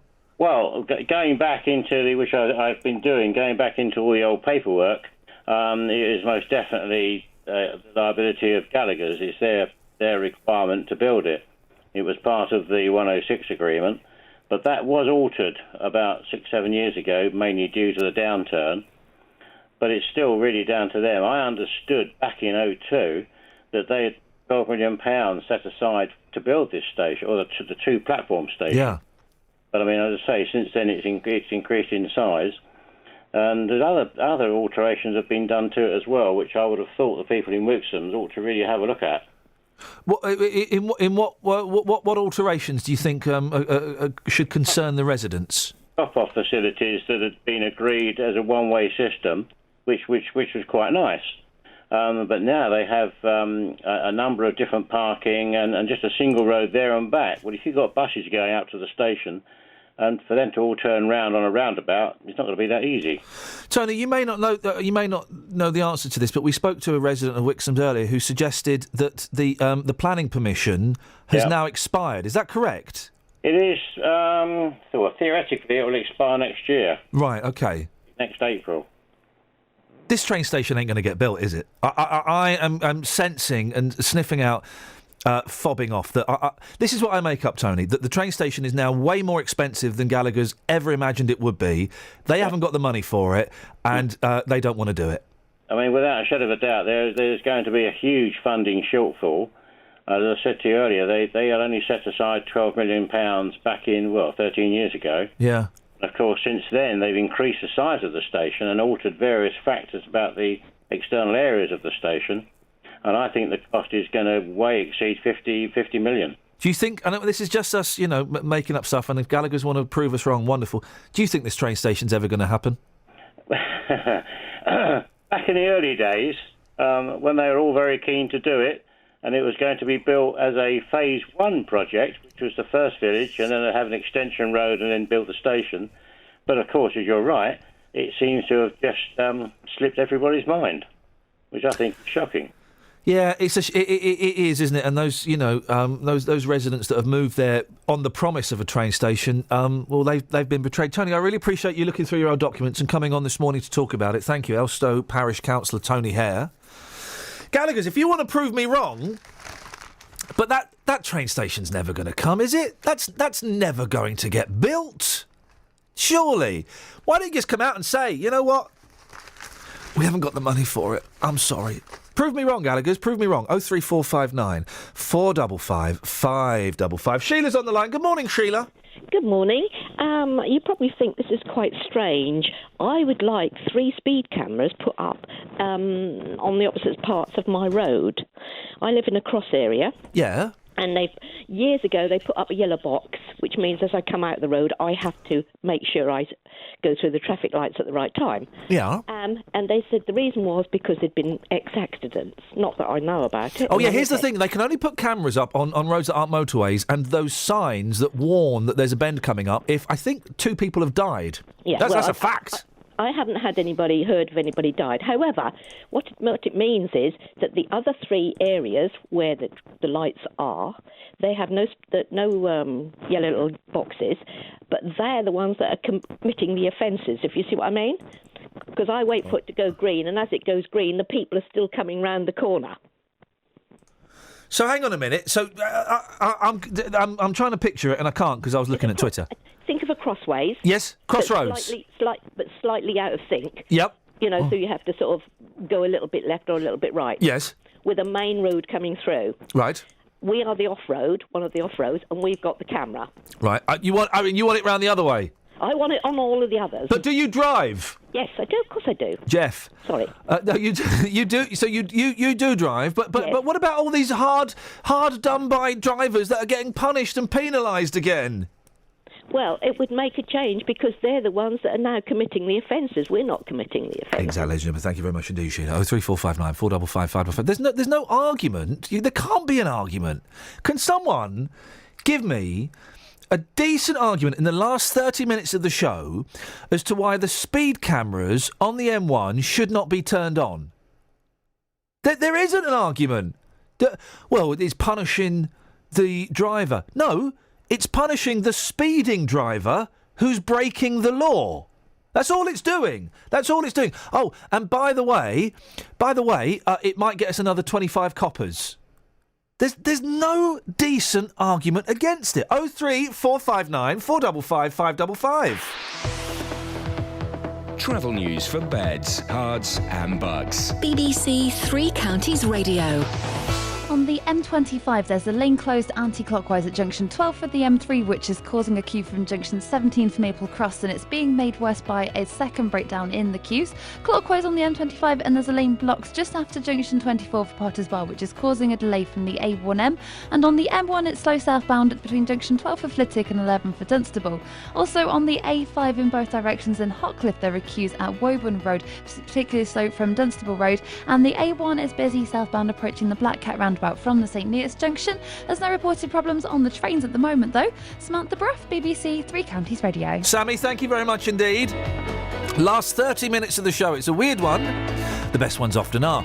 Slippers, speed cameras and sponsoring police. Oh, and you know the rules. You can call in about anything you want. 03459 455 555. Let's get the news. Here's Simon. Across beds, hearts and bugs. This is BBC Three Counties Radio.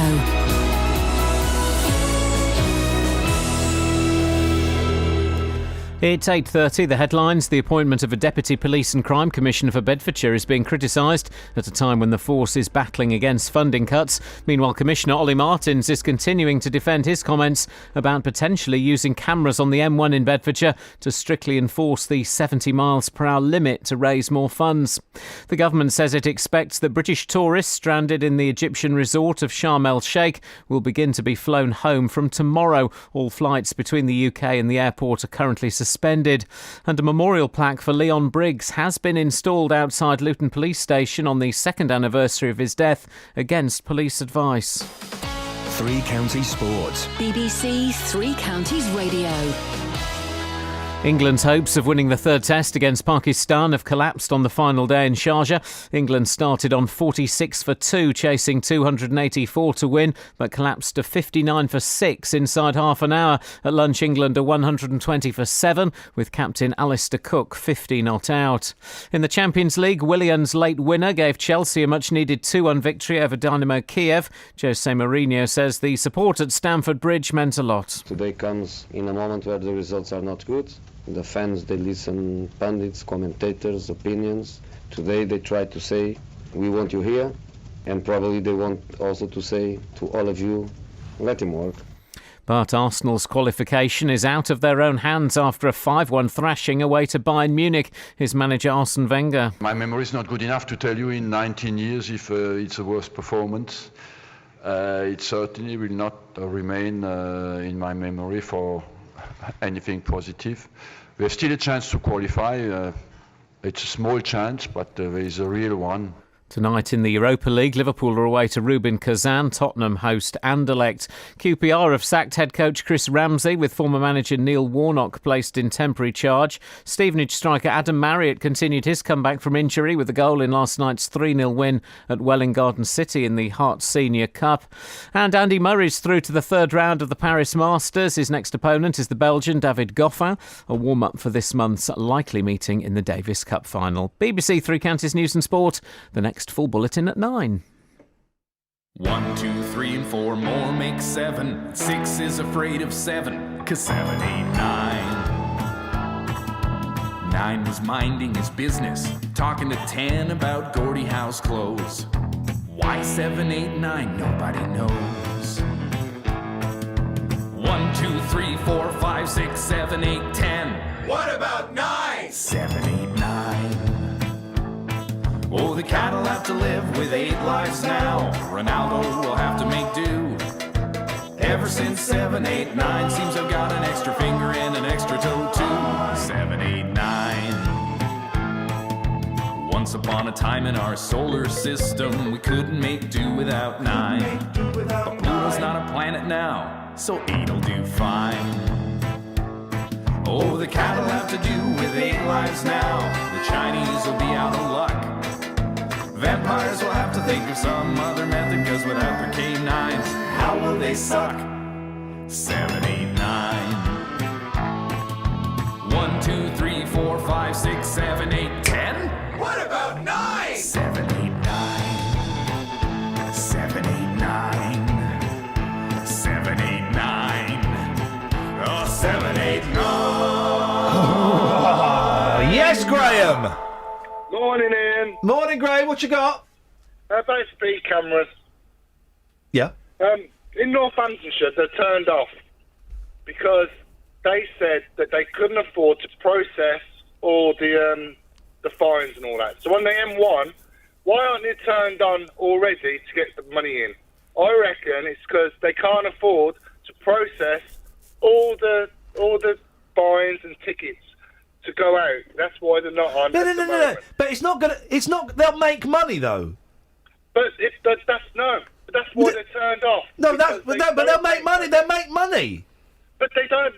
Why are they turned off then in Northamptonshire? I don't know. On the M1. I would refuse to go to Northamptonshire. I don't know. No, but you can't take. Are you seriously saying, Graham? I'm getting angry, Kath. I'll be back. I can see. We told you coat. Are you seriously telling me, Graham, that speed cameras don't make money? They lose money because you're the only person in the country that thinks that. So why are they not turned on in Northamptonshire? And Because why are they're they not lazy. on the M1 right now? It's a lazy, lawless place out there. It's like the Wild West. There's got to be. It's the only reason they're not on. Why? If the people are breaking the law and they're doing 60 and a 50, they should be fined. Without a shadow of a doubt. Yeah. Why aren't they? Because it costs too much money to process it all. Well, that's one conspiracy theory. The other is there's never been any filming them. They've never intended to use them. They're just a Filming them. deterrent. It's not 1986 for crying out loud. Filming them. All right, It's well, you know all what I mean. digital stuff now. Memory cards. The other conspiracy theory is they are empty boxes and they're just there as a deterrent. Trust me, they're not empty boxes. I've got 9 points on my licence. Some aren't. I've been fined as well. And it's your fault and it's my fault. So no one can argue if they get busted by it. I've got no argument about it. But Graham, you cannot be right, okay? You cannot be right. It can because we've always heard stories about how it makes councils millions of pounds. It can't be. They can't lose money on speed cameras. Why are they not in the whole of Northamptonshire, and why are they not on at this moment on the M1? They make £1 million today if they were on. Well, if I'm driving home, they will do, probably. The way I'll go. Graham, listen, we'll put it out there. I think you've got to be wrong. You've got to be wrong. They can't... Thank you for that, Graham. 03459 455 555. They can't lose money. They can't be losing money. They should whack them on up and down the country. Easy. And the only argument against it that we hear is that it's some kind of bad sportsmanship. Someone says here, but why are the cameras not on at the moment? And then someone says, he's right, all the cameras in Coventry are off as they can't afford to use them. How does that work? Well, in that case, let's all go to Coventry. I'll be there in about 20 minutes. What, for a burn-up? For a massive burn-up. It seems, I cannot understand that at all. If you've ever been nicked for speeding in Coventry, call me now. Coventry. Flipping Coventry. Come on, I wonder how she's doing up there. Anyway. I'm missing a bit of my Daily Mail. I need the front of my Daily Mail. I've got a Daily Mail. Yeah, let me have the Daily Mail. Because you know I have this... by the way, 03459 455 555 is the phone number. You can call in about anything you want. We'll speak to Dealey about slippers in a bit. I have a long-standing theory that old people... Sometimes I veer, like they do when they're driving. I veer between they shouldn't be allowed to drive at all to, I think the softer part of me thinks from the age of 67 onwards, they should be tested every 2 years. Gosh, 67's old to you now, is it? Yes, it is. You be careful. Be very careful. I'm not going to make 67. Here's the reason why. The reason has got a name. The name is Sheila Fitzgerald. You seen this? She sounds delightful. 8 hours lost on a road I didn't have the foggiest. Oh. When Sheila Fitzgerald set out on a shopping trip to buy a new frock, she was confident she'd be back in time for tea. But dense fog closed in as the pensioner headed for home in her trusty Nissan Micra. Oh, no. She took a wrong turn. And what should have been a simple 6-mile journey became an 8-hour road trip as police officers from 2 forces tried to track her down. The drama unfolded late on Monday afternoon when Mrs Fitzgerald, 82, you see, decided to drive from her home in Rainford, St Helens to Ormskirk, 6 miles away. The fog came down at about 6 p.m. and the pensioner set off in the opposite direction to home. That's quite countrified round there. She ended up on the M65, mate. All right, that's less countrified. She's thought to have gone through Scarisbrick, Southport and Banks in Yep. Merseyside before heading through Tarleton into Lancashire. Right, I know that area because my gran lives in Banks. You could get easily very, very lost there. 8 hours lost. Traffic cameras picked up the pension on the M65 near Blackburn before she made her way past Burnley and Nelson and headed on to country lanes towards the Yorkshire Dales. Flipping it. The trail was picked up again near Gisborne in Lancashire. Police officers were sent to intercept at 2 a.m. How do you spend 8 hours in Lancashire? I mean, she didn't even cross a border. At 2 a.m, officers used their car to block Mrs Fitzgerald as she attempted a U-turn more than 50 miles away from her home. Oh, dear. Now, apparently unaware of the fuss she'd caused, the pensioner asked the officers, "What's the matter? Am I a missing person or something?" The police replied, "Yes, madam, you are." Oh, poor Lord. Now, you always suspect that maybe there's something a little bit more going on with this lady, but that's the reason that old people should be forced to take their tests. That's the reason why they should all be given sat-navs. Oh, we want to give sat-navs to old people now? Or as my mum calls them, nav-sacks. My boys call them sack-navs. Glenn, we can't give sack-navs to old people. Hello? Hello, Glenn. Hello, you all right? Do you want to give sack-navs to old people? You might as well, even if they're walking down the shop. And here's the punchline, guys. It was a wasted journey anyway. She couldn't find a frock that she liked. Unbelievable. Glenn, what you got for us? Well, I'm from Northampton, and I just want to back up what that guy just said earlier on. All the cameras have been switched off for about 3 years now. Yes. But people still slow down, and I think when they were put up originally, people thought they were nothing in them, but then they got all these fines. And so the revenue was big enough to have a load of staff to process it. Yeah. But over time, nobody was speeding. Nobody was. I know what's gone on there. Hang on, let Glenn finish his... Glenn's got a theory. Let Glenn finish his theory before... Let me just work out with a pencil. Before we shoot him down in flames. No, I'm not going to shoot him down. I'm going to add two. All right, go on then, Glenn. So now, the building that used to be for processing all the fines has disappeared.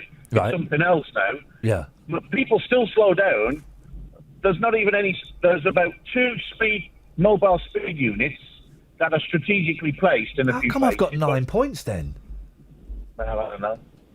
Catherine, you want to contribute to Glenn's bullshine? Here's what's gone on. Yeah. Right, you turn the cameras on for long enough for people to get fined. Yeah. You take the hit financially. Yeah. Because after that, people start obeying them anyway. Yeah. They start to... And so you don't need to run them anymore. So the job's done. If the job is not collecting money but slowing traffic down, they're using People word of still mouth. People still slow down at the cameras. Exactly. So what they do is when people start taking the chances again and word gets around they're not on, they switch them on for a bit. Everyone gets the frighteners. Boom. Guys, you live in a fantasy world, Glenn, and Catherine, button it, right? I drive on motorways every flipping day of my life, right? They would make an absolute fortune because there are people bombing way. No one sticks to 70, Glenn.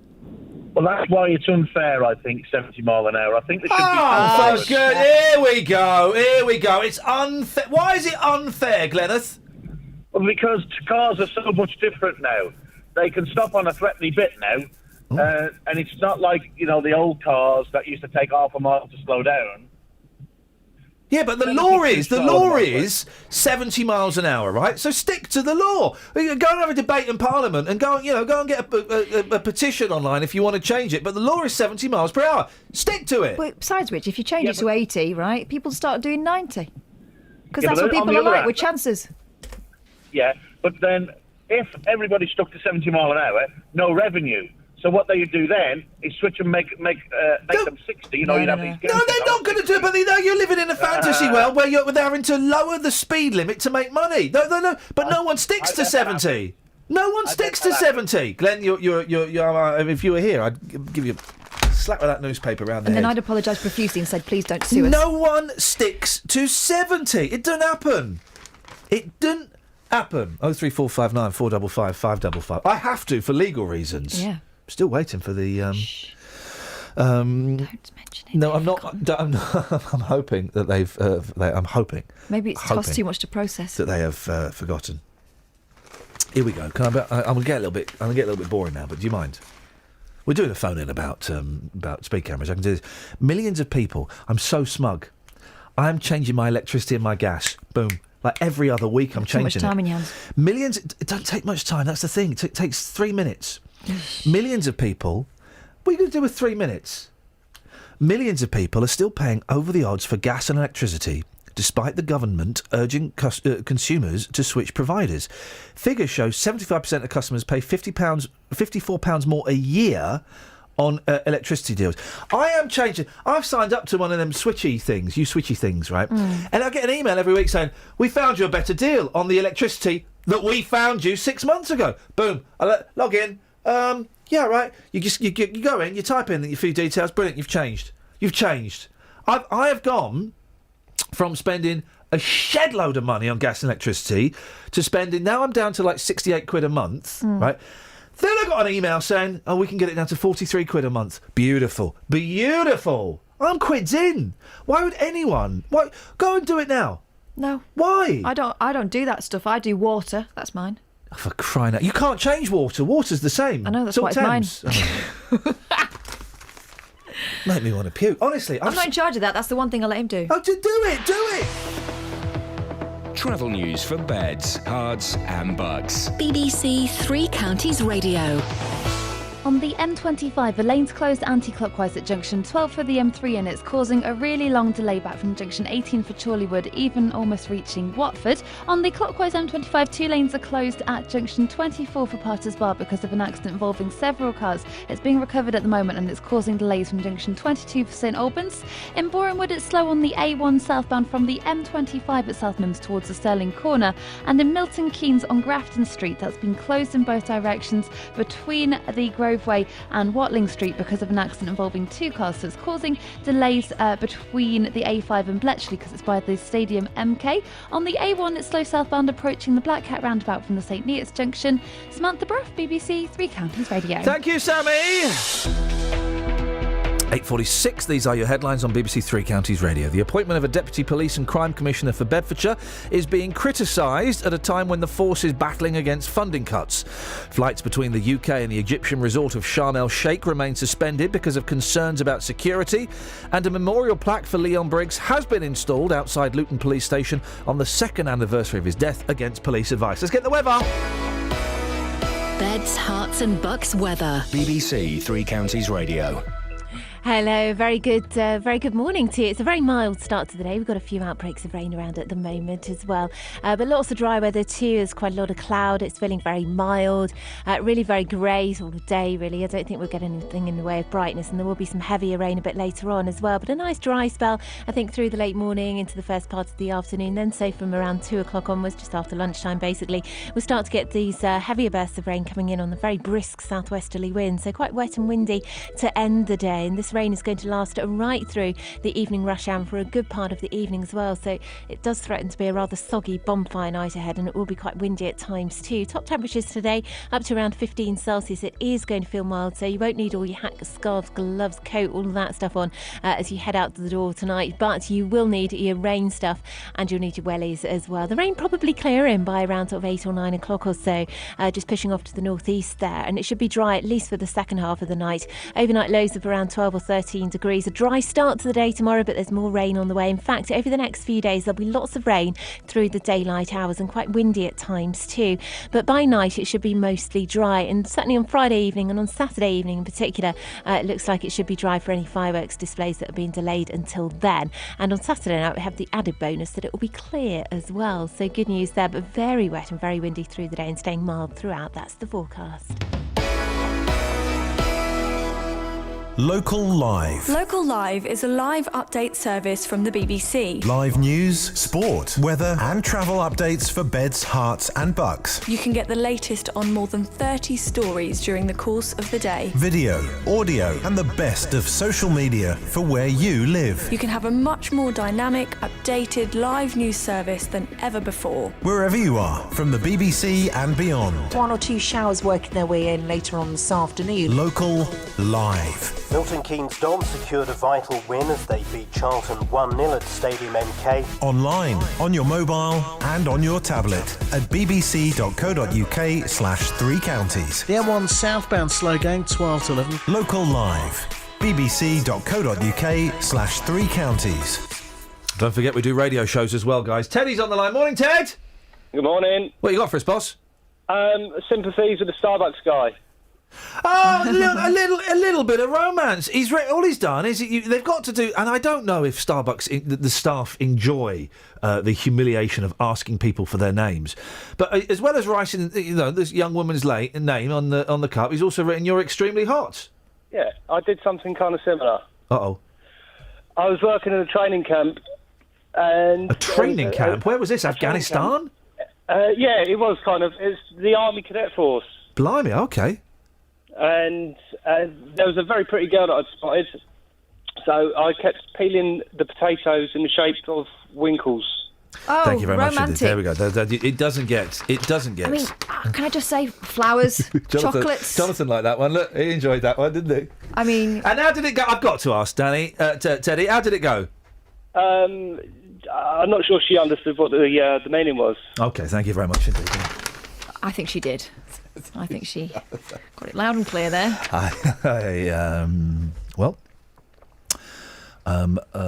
Boiled or mashed, I suppose, is the question there. Thank you for that, Teddy. I really appreciate the contribution to the show.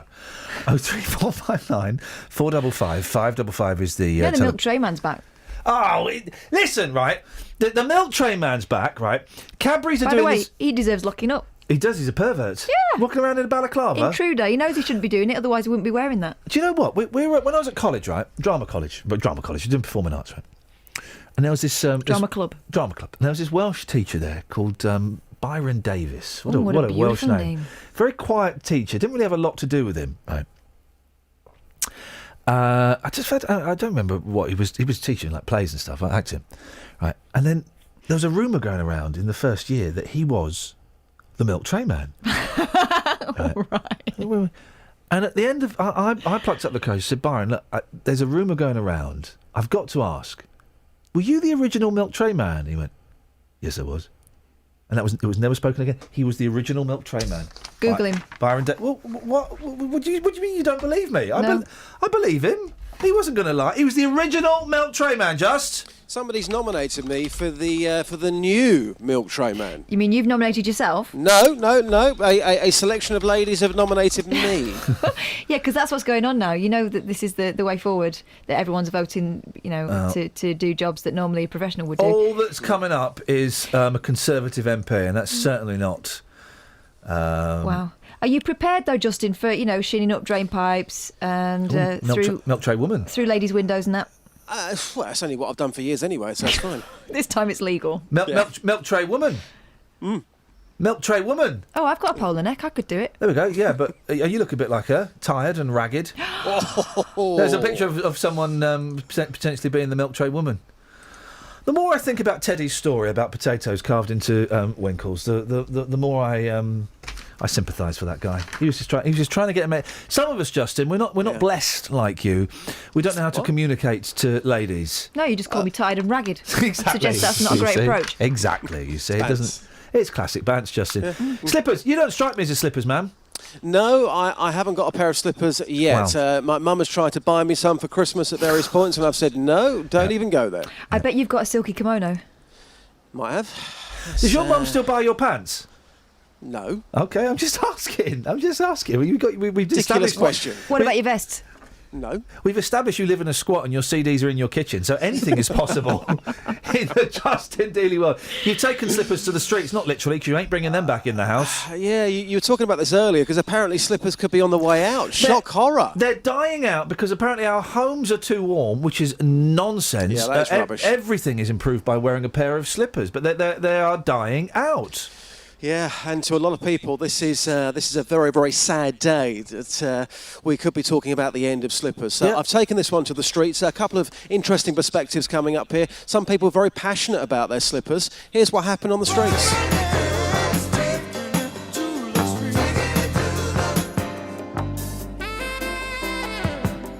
Taking it to the streets with J-Dog. #slippers. Morning, boss. That's a lovely suntan. Where have you been? You think so? Spain? Where are you from yourself? Italy. Ah, right, okay. So let's get the Italian perspective with a hint of Spanish. Okay, so do you wear slippers? Yes. I've got a couple of pairs, yes. Can you imagine your life, okay, without slippers? No, always other slippers. Always wearing slippers. So if somebody said to you, no more slippers, okay, yeah. Slippers are going to be taken off the shelves, nobody wants them anymore, would that be like somebody saying to you, no more pizza? It's the same, yes, exactly the same, yes. I believe in slippers and I believe in pizza. Madam, would you agree that slippers are more reliable than men? Oh yeah, definitely.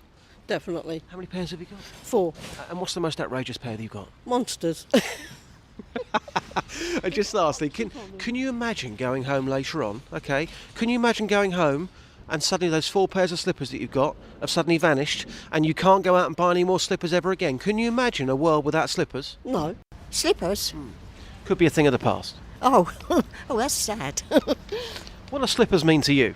Everything. How would you feel if I told you that slippers were on the way out and they could be a thing of the past? I can't see them on the way out, so I always have to rely on mine. So, well, you got ones now you can wear in bed now, so. What? Have you heard the news? No, what? You've not? No, I don't watch the news. Slippers could be on the way out. Really? Well, I guess because they've got the fluffy socks now, isn't it, though? Well, I guess because they've got the fluffy socks now, though, isn't it? In it now. In it, yeah, in it. Slippers you can wear in bed. What She kind means of, the fluffy socks, Is innit? that it? Yeah. Oh, man alive. Dealey, seriously, man, honestly, today, going to Marx's, they'll cost you about £12 and they will change your life. No, mate, it's all right. Thanks very much indeed, Dealey. Thank you very much. Anonymous in Risborough says, what idiot said it's not 1986, you know? Surely you meant 1984. No. No. I meant 1986. I meant cameras with filming. I wasn't referencing the book 1984. No. But thanks, but no. I know exactly what I meant. I never make a mistake. Isn't that right, Dan? Never. There we go, you see. So there's this family, right?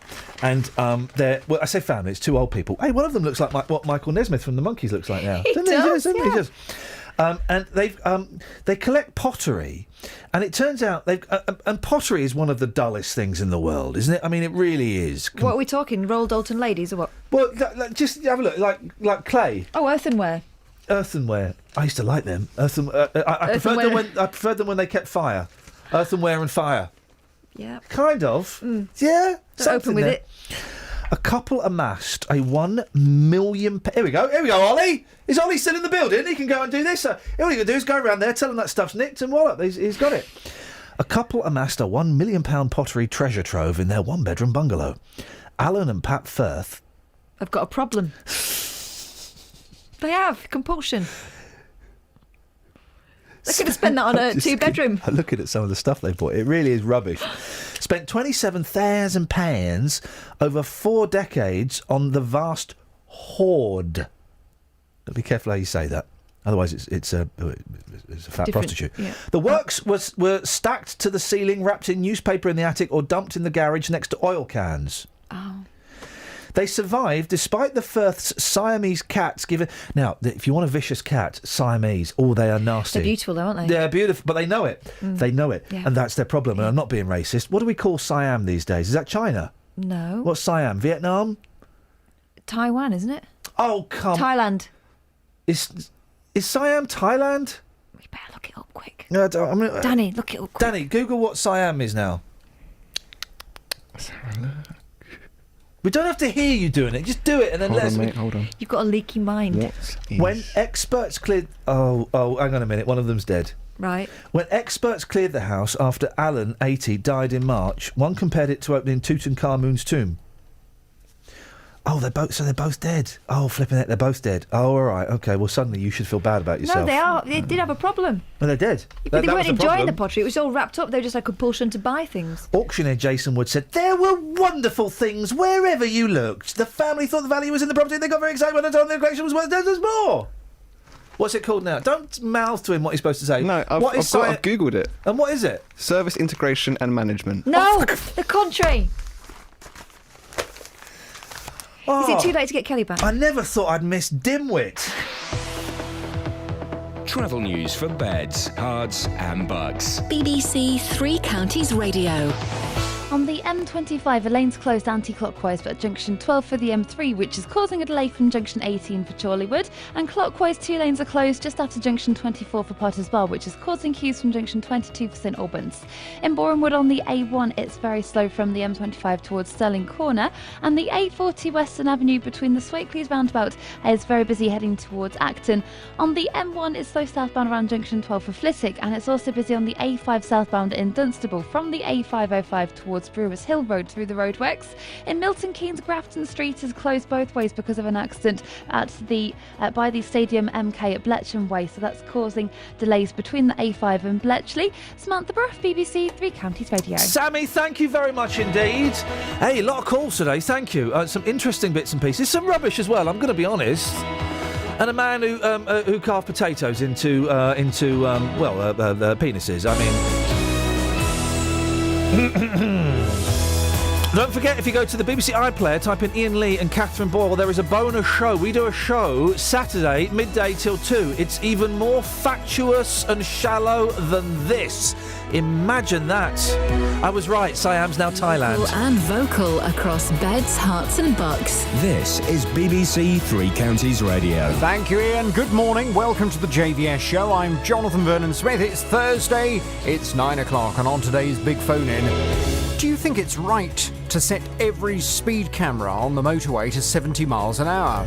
The Police and Crime Commissioner for Bedfordshire has told me he'll have to set every single speed camera on the motorway to 70 miles an hour in order to raise money for his cash-strapped force. Ollie Martins argues that by refusing to give his police force any more money, this government is forcing him to find new ways to raise funds.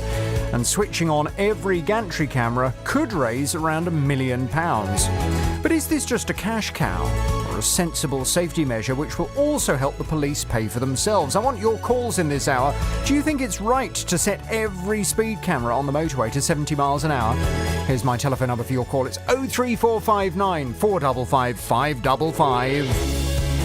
This is the JVS show on BBC Three Counties Radio. I'll take your call in just a second, but first let's get the latest BBC News at 9 o'clock. Here's Simon Oxley. The headline's criticism of a new Deputy Police Commissioner for Bedfordshire. British tourists should be flown home tomorrow, and still no railway station for village development. BBC Three Counties Radio. The appointment of a Deputy Police and Crime Commissioner for Bedfordshire is being criticised. Saqib Ali's appointment is expected to be confirmed at the Police and Crime panel this evening. Commissioner Ollie Martin says the role is in the budget, but his Conservative opponent Catherine Holloway says it shouldn't be happening as the force battles funding cuts. We have a very specific situation here in Bedfordshire. We're being asked to sign a petition about acute shortage of funding. It is completely illogical at that time to appoint somebody who's being paid over £30,000 a year for 3 days' work a week. Meanwhile, Ollie Martins is continuing to defend his comments about potentially using cameras on the M1 in Bedfordshire to strictly enforce the 70 miles per hour limit to raise more funds. He says he has no choice but to consider such measures. I'm being faced with some really quite quite unpalatable choices, but it is a choice between doing things like this or reducing the size of the police force that I'm responsible for. That could be worth £1 million. That's 25 police officers that I won't have to get rid of. The government says it expects that British tourists stranded in the Egyptian resort of Sharm el-Sheikh will begin to be flown home from tomorrow. All flights between the UK and the airport are currently suspended. Ministers say the decision was taken after evidence emerged that a bomb may have caused a Russian airliner to crash in Egypt on Saturday. The Foreign Secretary, Philip Hammond, says they're working with all parties. We're spending today with the airlines, with the Egyptian authorities, putting in place short-term emergency measures that will allow us to screen everything going onto those planes, double-check those planes so that we can be confident that they can fly back safely to the UK. A memorial plaque for Leon Briggs has been installed outside Luton Police Station on the second anniversary of his death against police advice. Mr Briggs died